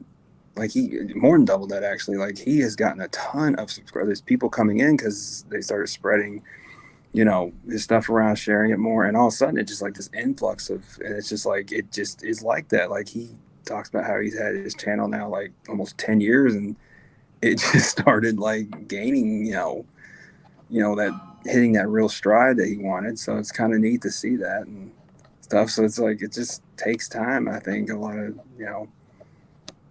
just getting it out there and everything, and other people sharing. Yeah, I mean, hell, Mogul on Monster invited me on his show. Yeah. And when there you are. Choo-choo. Miss Dill, wow. How are you? God, that was a fight, wasn't it? That was so annoying, man. But I'm a Viking and a Nazi. I don't give up. Fuck it. And I'm a fucking Canadian. Oh, yeah, hell yeah. Now, And now old spill Buck, you better run through the woods if I'm coming for you. Okay, well, I don't run. I will not run. I'm just saying. I'm an old cougar. You don't gotta run very fast. I'm not as young as I used to be either, so. Anyway, how y'all doing? I had fun tonight. I love your show, Lee. Well, thank you. Thank you. I appreciate Really it. do. And Thank you. I'm glad when you're I here. watched your show earlier about the Parkway, because Yeah. I live, it's called the Niagara Parkway. So when I Oh. seen that, I was like, oh, Yeah, it's a place called the Blue Ridge Parkway. This family lives right next to it, and it's federal property, really, public land. But I mean, all of it just happened. It started happening not too long after they started living there. that doesn't make sense to me. What do you mean, federal property and public land? Like, so you got like a park? It's like a park reserve. Yeah. Yeah. Mm-hmm. Butting up to like people's land? Mm-hmm. Mm-hmm. Yeah. That's Because pretty I common. heard you mention when you were on the ridge, you said, oh, you got a big like fence up there. Mm-hmm. Yep. So there are people's private property, but that butts right up against the parkway. It's a highway. It's a public highway. Yeah, It's I know. a scenic. I It's seen that. a scenic highway. Yeah. Mm-hmm. So it's his like, land it's butting up though against like parkland or a reserve. Yeah. Yep. Federal protected property. So yeah, That's it's probably like a usually reserve. Mm-hmm. Yeah, usually in the movies when they let these beasts free, they're out of a lab in the parkland. Yeah. They let them out of the underground bases to run around. You know, it wouldn't surprise me none if that's really what's going on. It don't surprise me a bit. I mean, typically most of the time, it's easy to, if everything's connected, it's easy to stay hidden that way. Like, it just depends. It's kind of like somewhat how it is out here. There's a lot of systems, reserves, parks and such that connect without a whole lot of like empty space, if you will. Like they just kind of, it's like a little weird kind of weave, and that's where a lot of the animal mutilations and such have happened, except a couple one-offs. It's like where I do most of my investigations and research into Sasquatch. It's in the Jefferson National Forest here in Virginia. And Jefferson National Forest and the George Washington National Forest are joined together, and goes up the state into two other states. It goes into West Virginia and Ohio and parts of Pennsylvania. I mean, it goes a ways. Yeah, it's a huge tract of land. May I throw something out there? Absolutely. I don't think our founding fathers were being all la-di-da, let's put this land aside so our people can come in there. No, I think they knew what the hell they were doing. They knew where the portals were. They knew where the underground caves were. They knew where all this evil shit is. And they put a boundary around it, and they kind of let people in there for food. How many people go disappearing in these parks every year? That's a good theory, sure enough. Because I'll tell you what, Teddy Roosevelt, he wrote about it in his memoirs. He wrote about the Sasquatch. Right? Yeah. Teddy Roosevelt? Well, he's the one who designated the park system. He's the one who created it. So exactly enough, yeah. Mm-hmm. Don't ever think that these leaders throughout history have had our interests at heart. It's total bullshit. Yep. I don't buy it. I agree. I totally agree. So we'll just take all these things and we'll own millions of acres. Yeah. Because they got troops and shit. I'm not going to get it. I'll shut my mouth.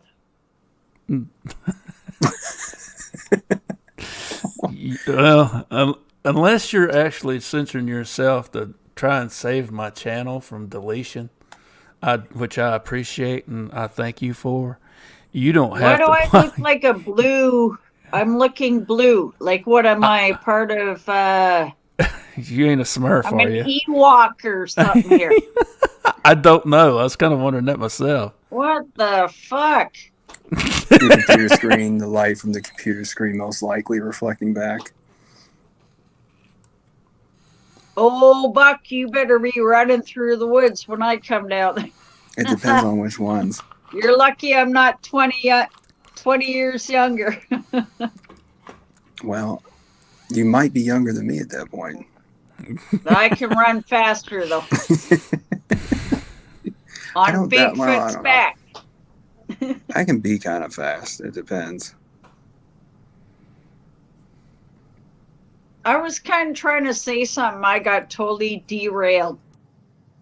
You censored yourself. But Lee, actually. I love your show, man. We're into like 3.5 hours. Let's go for 5. Oh my God, I don't know if I can do that or not.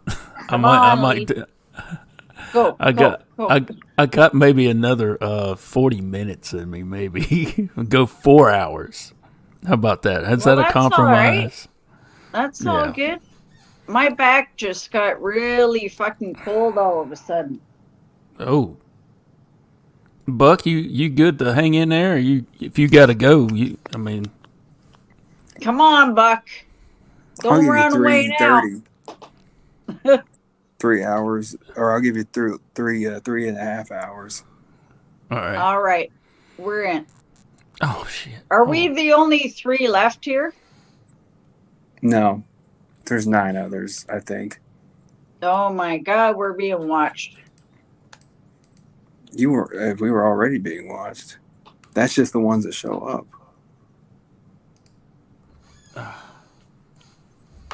Why do you think Lee had you download Google Chrome? That's how they track you even better. It's an inside job the whole time. Buck, you think I don't know this, man?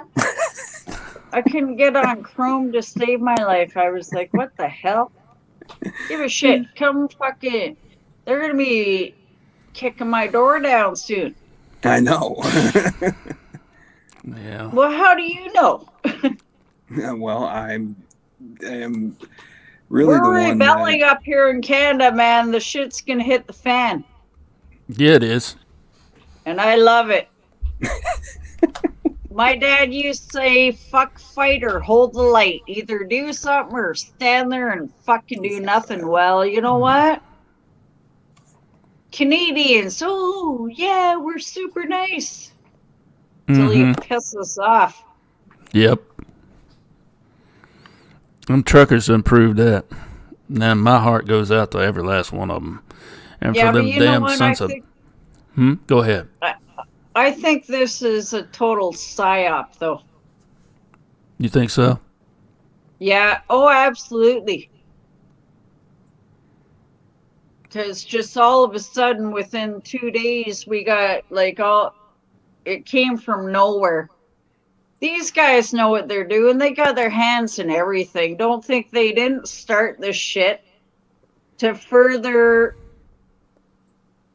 the destruction of the supply chain. Come on. And tomorrow we already have people saying that they're going to have a bunch of people up there, like BLM, all those people starting shit, and then they're going to blame it on, come on. It's all planned. All this shit. All of it. Yeah, you know I didn't think about that. Well, I mean, come on. It's again, that's the ship sitting out at sea, and now all of a sudden America and Australia, it's cutting off everyone's food supply. That's what they want. That's true.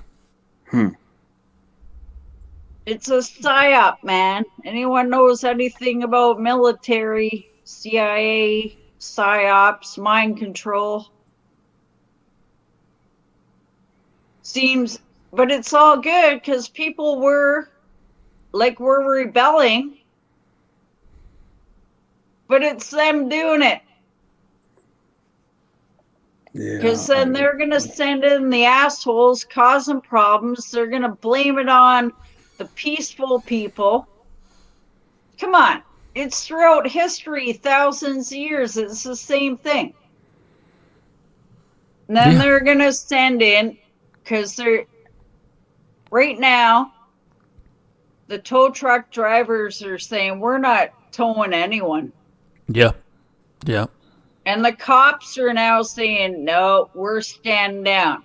Yep. The military is saying, we're standing down. Well, who are they going to? They're going to send in the UN troops, the Chinese troops, the Russian troops, take over Canada, the states of Mexico. That's what they want. It's part of the plan. They've written books about it, man.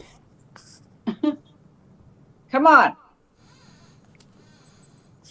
All right. You know, you could be right. Damn. Well, go look up Klaus Schwab and the New World Order. I mean, they've been planning this for like 300 years. We've only gotten to this point because of technology.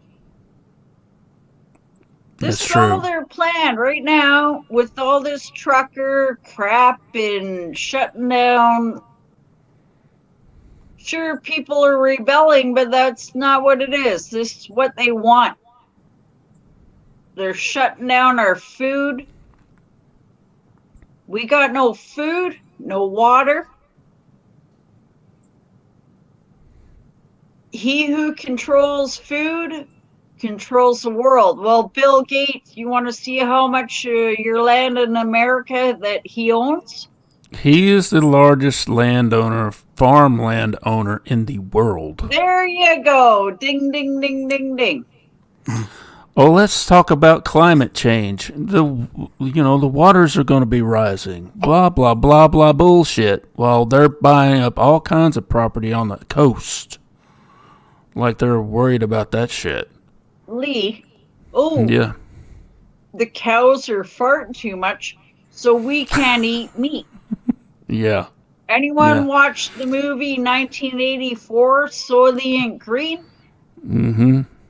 The food is the people. They're already spraying it on our food. They're spraying our shit and dead bodies all over.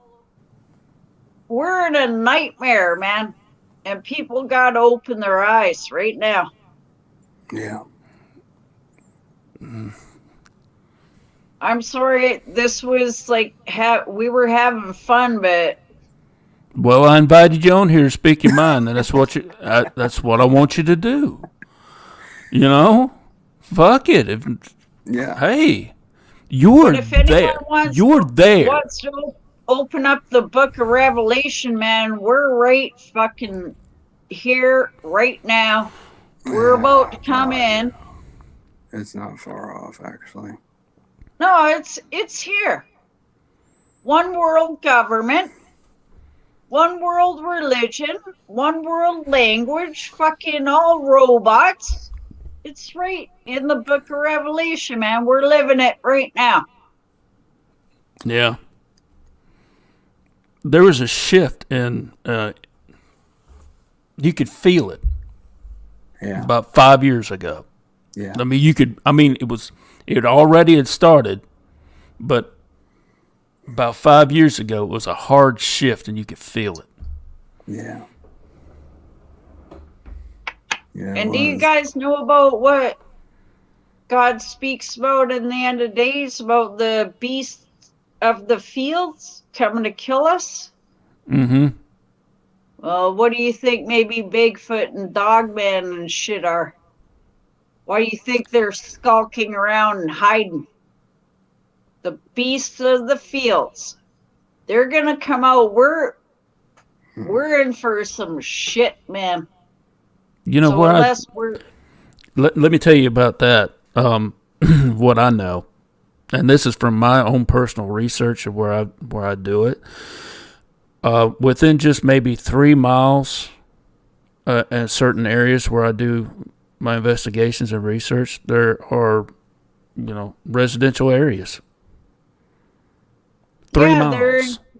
They're encroaching. Yep. It talks about that in the Bible, man. In Revelation, it's like they're gonna... I don't know. I'm not trying to push the Bible if no one's into it, okay? Mm-hmm. But when something is written thousands of years ago, might want to pay attention. As in the days of Noah, there were giants and there were beasts and they were... Right, Anubis with the dog head, dog man, like all this shit. Mm-hmm. They didn't just have these like kind of half man, half creatures and beasts and all this.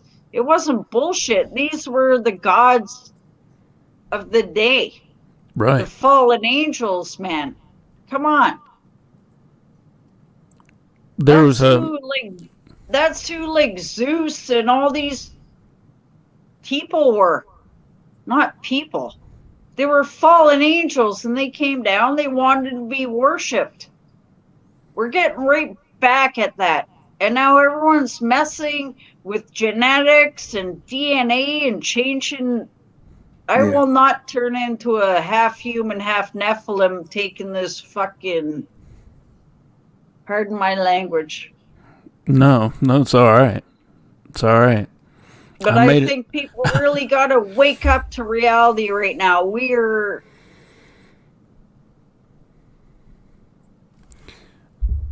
in the end of days here, man. I'm telling you. It feels like it, for sure. But this is why people are starting to see all of a sudden Bigfoot and Dogman and all these creepy fucking paranormal stuff, because the veil, like I put in earlier, CERN is punching through shit they shouldn't be, trying to find the God particle, which Buck said he knows. God put the veil there for a reason.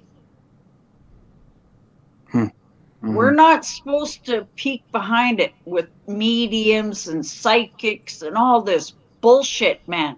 Look how many ghost hunting shows and...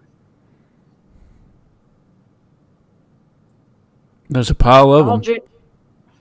I'll just shut up now. It's all right. It's all right. I wonder just... I'll pause it. Telling you, the We're not more supposed we to interact with it. The more we peek where we shouldn't be, God told us not to do any of this shit. And we're fucking poking and prodding. And he's like, don't do it, man, because you're not going to like what you see. Now we're seeing all this paranormal shit everywhere. When you look at the advance of technology and how fast it's advanced within the last, 50 years, as opposed to 100 years ago, where we were at. I mean, the Industrial Revolution pushed us forward. Then this technical revolution, we went forward leaps and bounds. Where did that come from? Where did that knowledge come from? Right? So here we are. We've got computers in our hands where 50, 60 years ago couldn't fill 3 football stadiums. Yeah, it would fill 3 football stadiums with the knowledge that's in this right here. Rooms and rooms and rooms of supercomputers back in the day. We can hold it in our hand. We have Star Trek technology in our hand right now. And there's a lot of exactly. A lot of people can't handle it. We got like fucking Satan in our hand. And I try to get rid of it, man, and it's hard. See, we're like addicted to it. I remember, I'm old enough to remember payphones. Okay? We didn't have anything. There's no such thing as a freaking cell phone. Well, Lee, I remember when the bag phone come out. Huh? Go ahead. I'm 50 years old. Do you think I don't remember payphones? And the first, I had like a rich stepfather. He came out with this big cellular phone. Remember, it attached to his car? Yeah. Yeah, I remember those. I remember like those. 20 pounds, and you were like, ugh. Do you remember the update to that, the bag phone? You carried it around in a satchel and put it in your car. I remember those. Buck is like, I'm like 30 years old. I don't know what's going on. Bless your heart. Buck, I'm teasing you. I don't know how old you are. No. You flatter me. I was going to say you got close. Okay, you're 32. I can do this all night. This is great.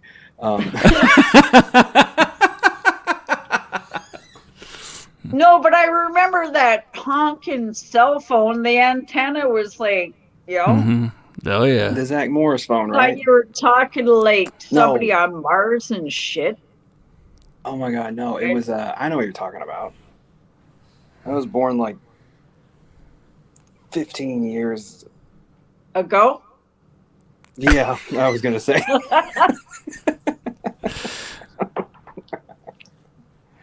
Oh shit! I'm just teasing you, Buck. I'm a Canadian ball buster, man. If you guys came up to Canada, I couldn't get over the border. Yeah.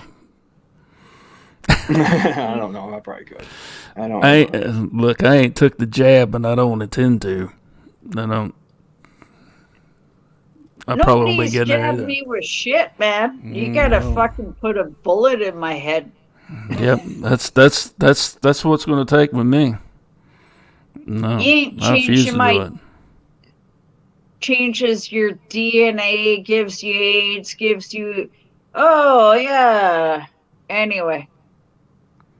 Well, there's been a couple of studies where they come out with the pill version of the vaccine, and how it's affected people physically. How it's altered some things with them. Have you looked at all the videos with all these like athletes dropping dead on the field and on? Mm-hmm. It's a depopulation, man. They're loving it. Look at the Georgia Guidestones. Check out what that says. It's about killing us off, man. Dude, I haven't heard about that in a long time. The Georgia Guidestones. Wow, it's been a couple of years since I've talked about that. Buck, what are you doing, man? Oh, I have like lint and stuff. I don't know, dog hair. I don't know. I thought you were like staging yourself, doing something. I am. As long as you weren't touching your peni, it's all good.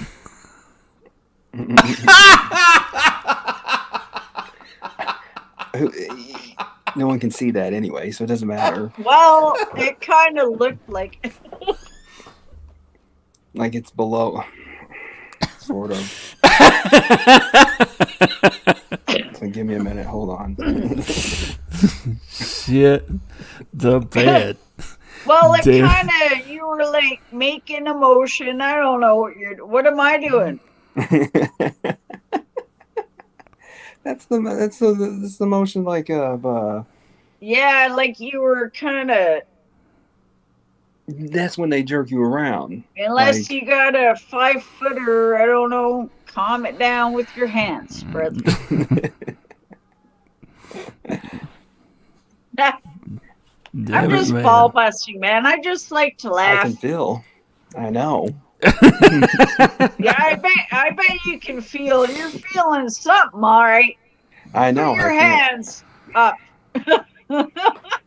Handshake. Show us your hands. The other one's holding my phone. I can't verify that though. So.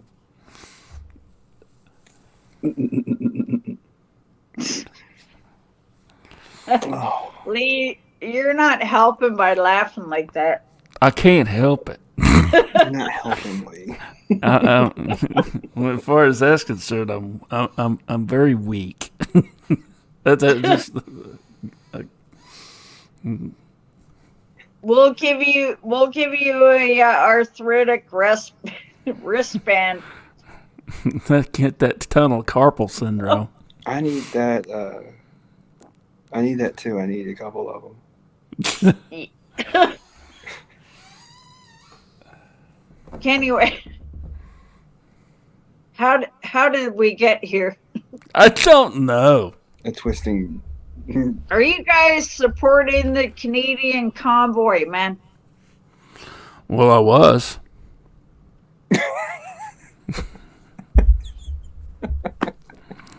Well, was is a past tense. Yeah. We can't get involved. Are we still talking to you, Buck? I thought, I thought you were busy. Shut it. Our country can't get involved with anyone else right now. We're too busy destroying our own. Okay, you guys are on your own on this one. Figure it out. Right now, personally, me, I want to say, yeah. I'm all about. You guys are coming up to the border right now too, man. Mm-hmm. Yeah. We need to be taking care of some shit down here too. We got our own problems. No offense. Well, they're getting ready. No, I know, but I'm just saying, you guys are convoying right now to like to New York and shit. Have you looked into that in the past couple hours? Yeah, they're trying to get together a convoy to go to D.C. I know that much. Well, they already got one, man. You got to look at it. They took down their page on Facebook. Well, of course they did. Mm-hmm. Don't go on CIA's Facebook, man. Yeah. They done sold all our information away. I look like that thing from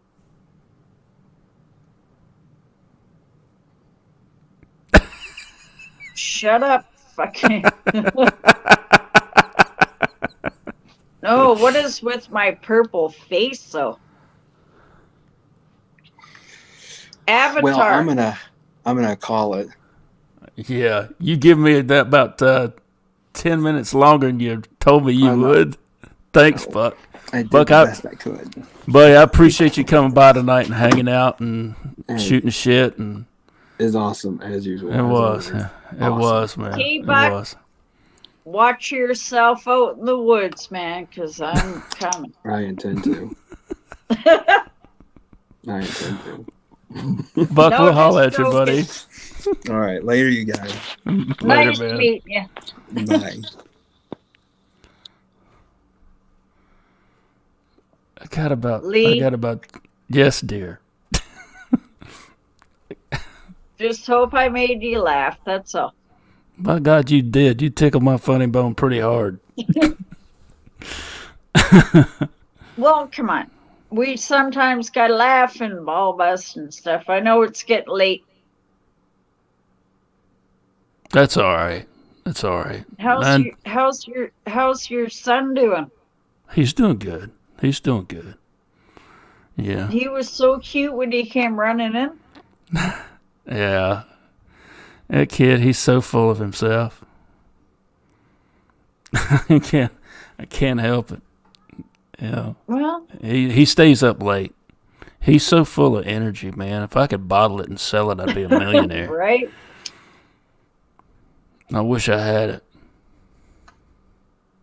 Lee, yeah. I don't have it either. I'm a night owl. Mm-hmm. But in the day I wake up, I'm like, Yep. Yeah, I'm not until too big on the daytime, but I gotta be up because of him. Luckily, it's a weekend, so I got a reprieve from that.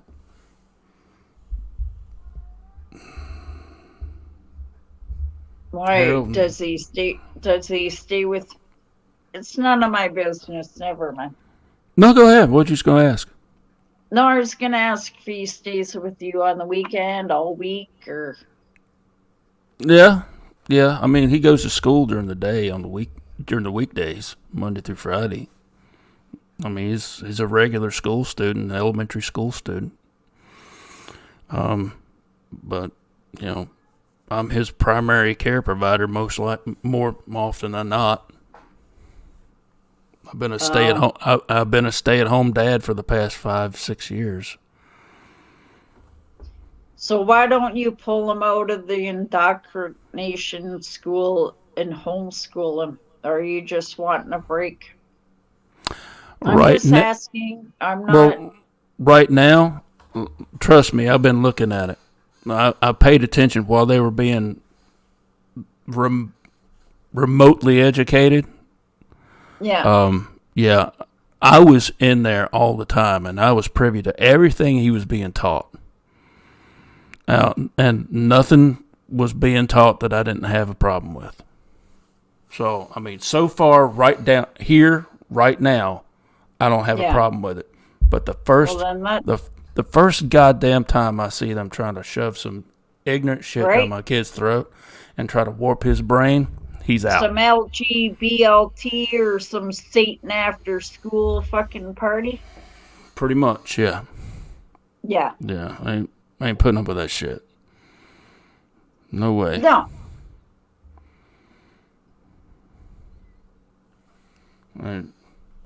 Dickheads trying to take our parental rights away from us down here, too.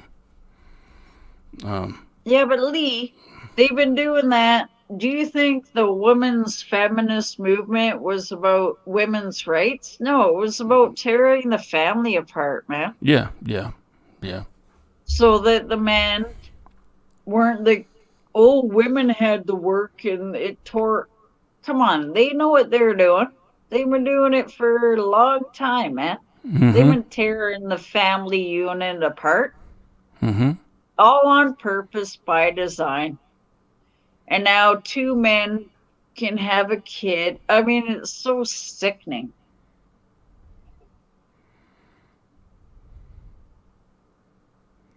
Yeah, when it comes to kids, man, it burns my ass up of what they're trying to do to them. No, that's what I'm saying. So you put a tiny baby with 2 men, that's all they're going to know. Yep. They're going to think that that's normal. No, it's fucking not normal. Nope. But they're tearing down God's commandments where men should be men and women should be women, and it's upside down. There's so many people that drink the Kool-Aid. It's a fact. Yeah, but there's so many people that don't teach about the Bible anymore either. No, they don't. They don't teach about They don't teach common sense either. No, but God speaks craziness. God speaks about this. He says, what is good will be viewed as evil, and what is evil will be viewed as good. And that's exactly what's happening right now. Mm-hmm. So 2 homosexuals can have a baby, or 2 lesbians. It's just... But we're the last ones, because our children are going to grow up not knowing freedom. Right. They already have people, the military in the States coming in, substituting for teachers. They're trying to get them used to being around the military for when martial law is called. They're not going to know any better. They're not going to know. I used to run through the woods with my friends to play and shit when I was young. I'm sure you did too. Absolutely. Well, they're not going to know this anymore. They're going to, Nope. you got ID and right in your right hand or your forehead?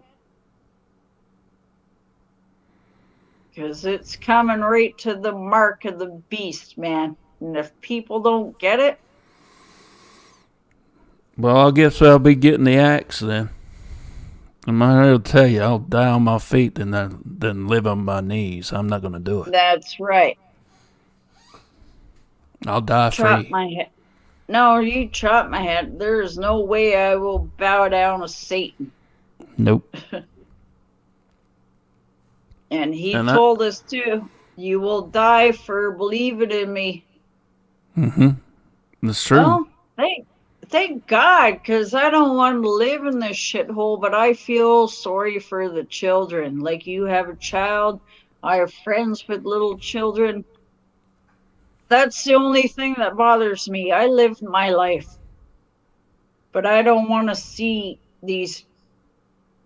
My son's gotten so used to wearing a fucking face diaper, right? That it's okay with him. But why do you allow him to wear one though, man? I told him it's his choice. He's got to know some freedom. And if this is one thing I can give him, But I've made it perfectly clear how I feel about it.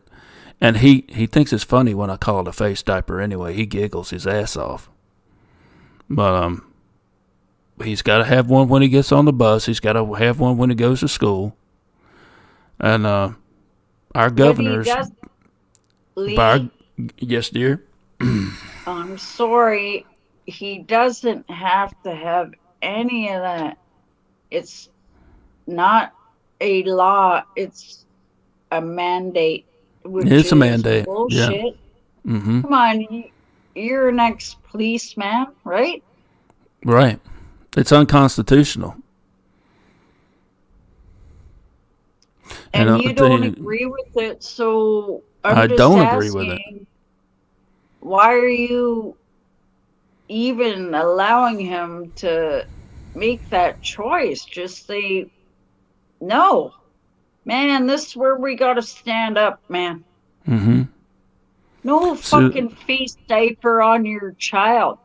Because do you know about the breathing, I can't remember what it's called. Yeah, I know exactly what you're talking about. And there's toxins. To death.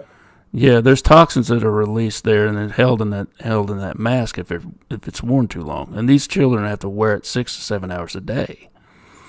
Okay, to and from school. But he's I'm telling you, I'm working on it. And with his mindset, I gotta work on him mentally. Because he's been fucked up like that.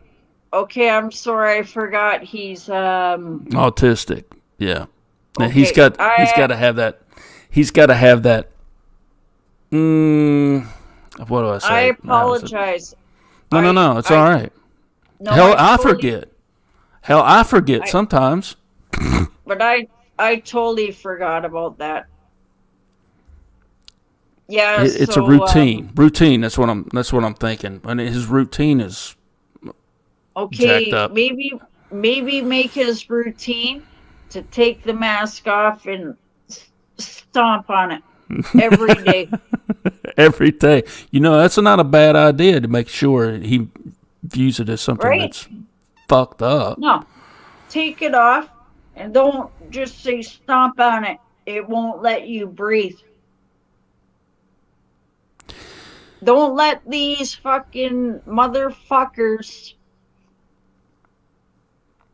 do this to us, man.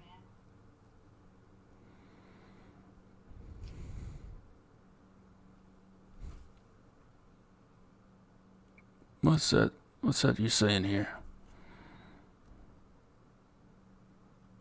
Oh no, I can't read without my glasses. The masks have graphene oxide and has the Vax chemicals with it. The masks are the Vax too. And you're sucking in nano worms and all. I didn't know we were still like live. They do.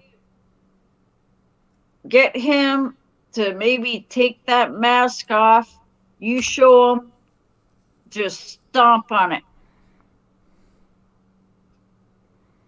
Because to me, God Almighty gives me the right to breathe.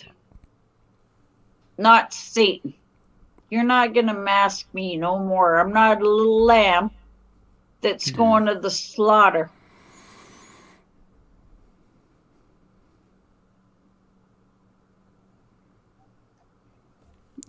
I'm about ready to get him on that remote learning shit again like he was when, last year. When the shit hit the fan. You get them out of the indoctrinate. We got indoctrinated when we were kids. We did. This, that, here's fractions and all that. What the fuck? And we all knew. What are we going to do with that? Nothing. And in Canada, we got taught so much more about America than we did even our own country, man. Now that's fucked up. Dude, that's fucked up. Talk to Americans, they're like, where's British Columbia? Well, I don't know. It's only one of the biggest provinces in the fucking world. Figure it out. But we're in Chicago shooting each other. You know what I'm saying? Mm-hmm. Lee's like, shut up. No, but you're right.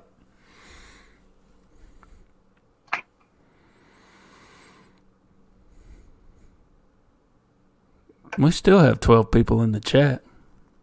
I think we had like 20-some before. I don't know. I just thought it was you and me talking. Now I'm like, what the hell?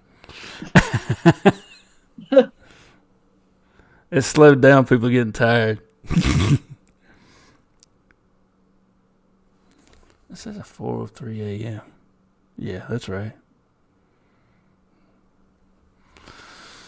Oh, whatever. Oh, Mr. Lee 3PO. You got to give a shout out to him. It's a Mr. Lee 3PO. This man right here. Husband. Is yeah.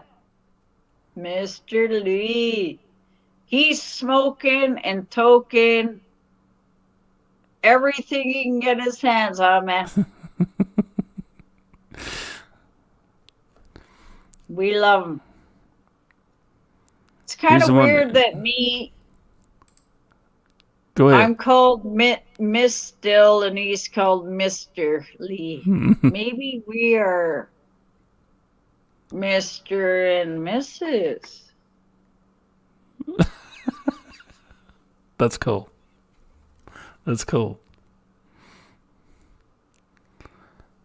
Harold Denton's still hanging in there. I can't read half this shit.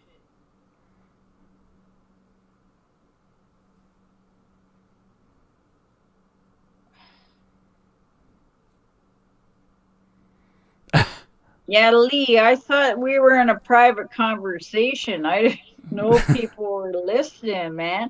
Oh, no. Everybody's listening. Oh, my God. Well, it's nothing they haven't listened to before. Well, I gave the disclaimer earlier. I was going to burn your ears up. I got mad about all this bullshit. Hampering our freedoms. Stomping all over it. Fucking rights, man. See, I wish I could play music. Why can't we play music on here? Sucks ass. Yep, it does. I sure enough I would surely be having some playing in the background if I didn't get a copyright strike. I've gotten one already. But you would think that they would like it, that we're promoting their music. Yeah, you'd think. But then you got dumb fuckers like Neil Young. What a fucking old fucking crust ass. Get out. If you don't pull Joe Rogan off of Spotify, I'm going to remove my music. Okay. See ya. Don't let the door hit you in the ass on the way out. Yeah. Seriously, though. He's an old cryptard. How old is he? He's in the crypt with fucking... What's his name? He's in the 70s. The Rolling Stones and... Oh, Mick Jagger? Oh, yeah.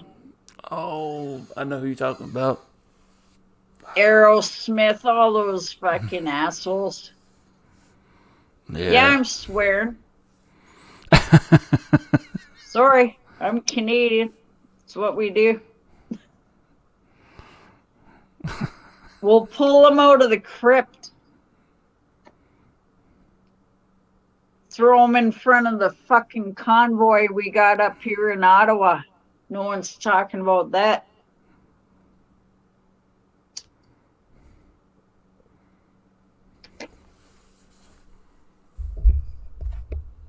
So we're Ottawa's trying to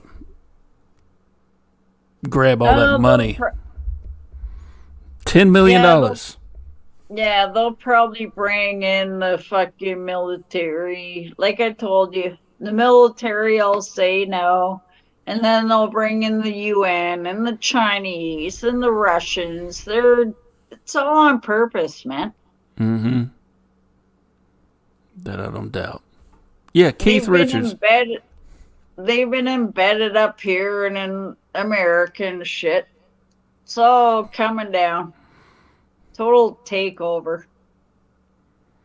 So anyone who has like bang bangs, hang on to them. Oh, absolutely. They're wanting to try and ban them. Well, every country that they've taken them from, then their government just comes and kills them all. Exactly. So, that's why the Second Amendment was put in place here. And there's a lot of people who don't understand the Second Amendment. A lot of people who don't understand the First. Right? We'll take them from the good guys, but all the bad guys will have them. Hello? People got to wake up. Figure it out, man. Because when they come at your home and kick down the door and rape your women and take your kids, man. We've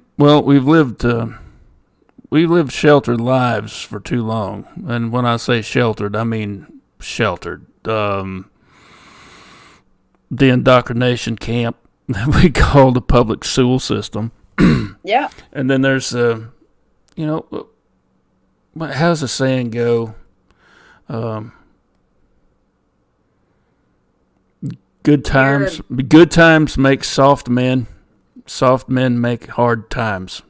Hard times make strong men. Strong men make good times. We're in the middle of oh shit, these are some bad times. Well, my thing is, if fucking men don't fucking stop being little pussies and shaving their crotches and fucking get up and be goddamn men. Right. Exactly. It's not enough of that. Your grandfathers and your great-grandfathers and your great-grandmothers and everyone fought for what the hell we got now. What we got now? Oh, we're all little pussies. Fuck that. Mm-hmm. Exactly. Because I ain't telling a guy that thinks he's a girl that's okay. Fuck off. It's not okay. And I'm going to say that right now. You don't like it? Fuck off. You got a cock between your legs, you're a guy. Yep. Got a vagina, you're a girl. Okay? So fucking wise up. And don't let the fucking media and all these, the celebrities are all witches and warlocks and bullshit. Wake up to what the fuck is going on. Amen. Amen. Yeah, this right here, this is the truth. Right here. Everyone around here has got several shoot bang bangs. I seen a guy wearing a shirt the other day, and it said, I am unvaccinated, but what did he say? I'm going to say it wrong. Oh, he said, I am unvaccinated, but I identify as being vaccinated. In other words, I am a man, but I identify as being a woman. You know what? There's a lot of loony bins open. Get the fuck in there. But no, they're the ones that are our politicians and shit. Pushing this bullshit on our kids. You know it's bad when there are transgender people coming out and saying it's bullshit. Right?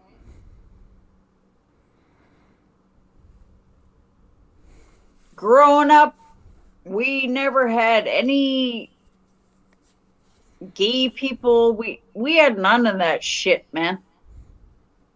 It's just this another fucking psyop. There's like, what, 1.2% of the whole world that identifies as fucking whatever they want to. And we gotta bow down to them? Fuck that. Not happening. Mm-hmm. You know, I was always of the mind that you do what you do and leave me out of it. Don't make it an issue. But that's not true, man, because the Bible says, I believe in God and I believe in the Bible, and God says, there was a reason he wiped out Sodom and Gomorrah, because he said, the sins will spread across the land if you don't fucking get rid of it. Now look what's happened. We just let it go and celebrate it and all this bullshit and whatever. I'm on here on air. Anyone wants to come at me, go for it. Because I got God Almighty protecting me.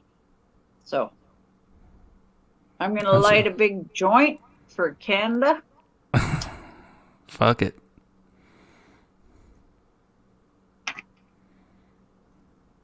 No, but we need people to actually speak the fuck up. Yep. And have some balls. Yep. Some men and women.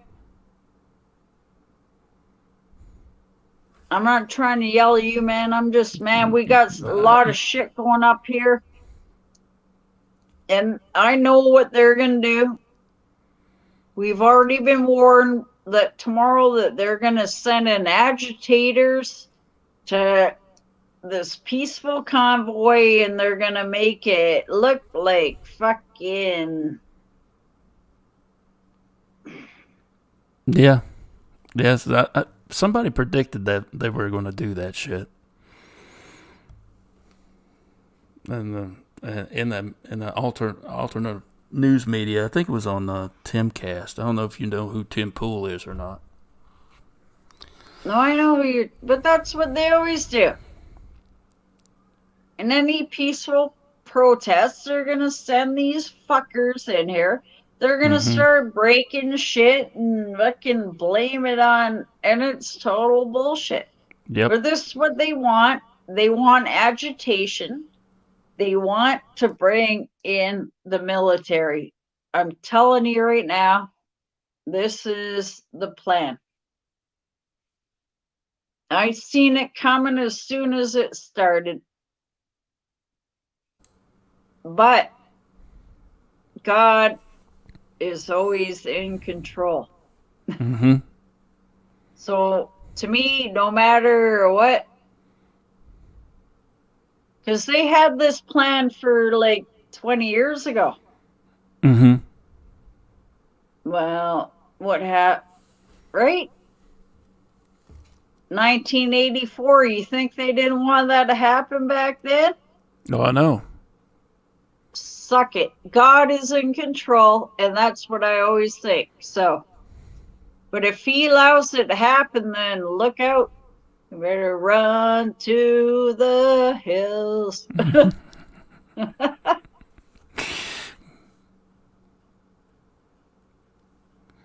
Iron Maiden, isn't it? Yeah, you do. Yeah, I know.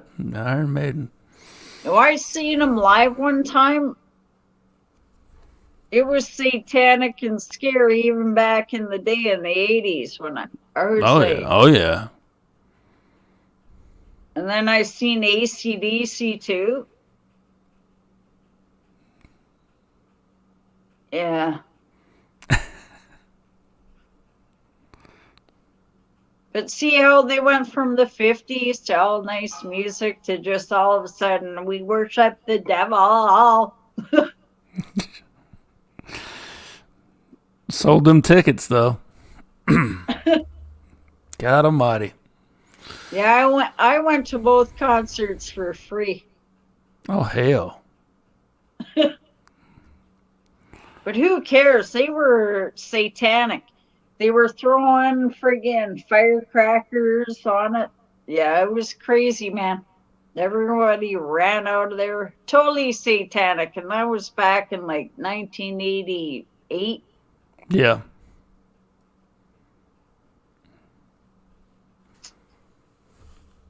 I don't know how we got here, but anyway, Lee. I'm going to have to call it a night because it's 4:30 in the morning. You.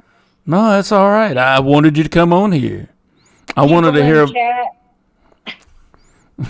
People in chat pretty much know me anyway. A lot of them, so. That's good, though.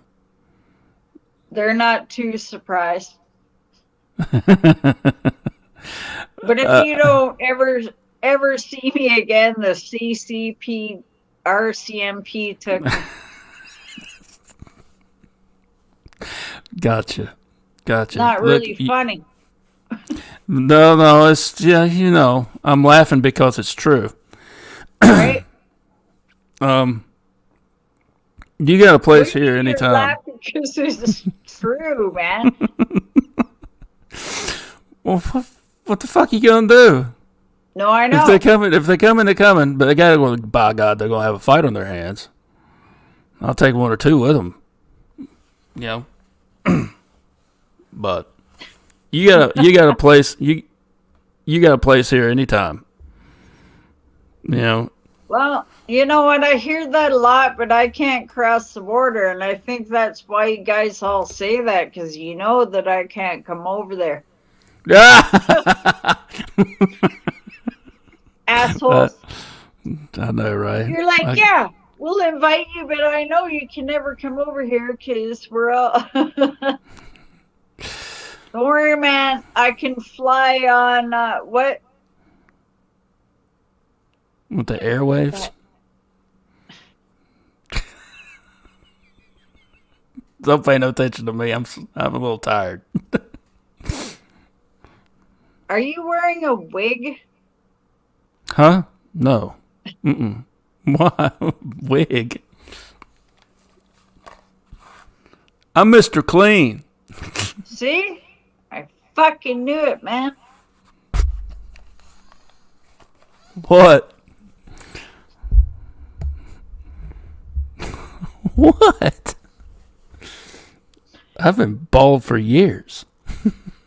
I don't care, man, but what is that hat thing? I don't like it. Oh, this? No, it's Yeah. just something I slapped on. It's my work hat. Serious, man. Why? The baldness. Thank you very much. I like it. But I like the hat, though. if I had, I'd take it. I can't. I'd trade you. Lose the hat, man. I'll be honest with you. I'd trade you. I'd like to have my hair back. What? When I was in when I was in high school, I guarantee you my hair was almost as long as yours. Well, who the hell do you think I used to party with, man? Mm-hmm. The guys here they curled it and shit, and we were like, what? Oh yeah, the glam rock, man. Yeah, they thought they were Twisted Sister and shit. And we didn't like it, but we were like, whatever. Yeah.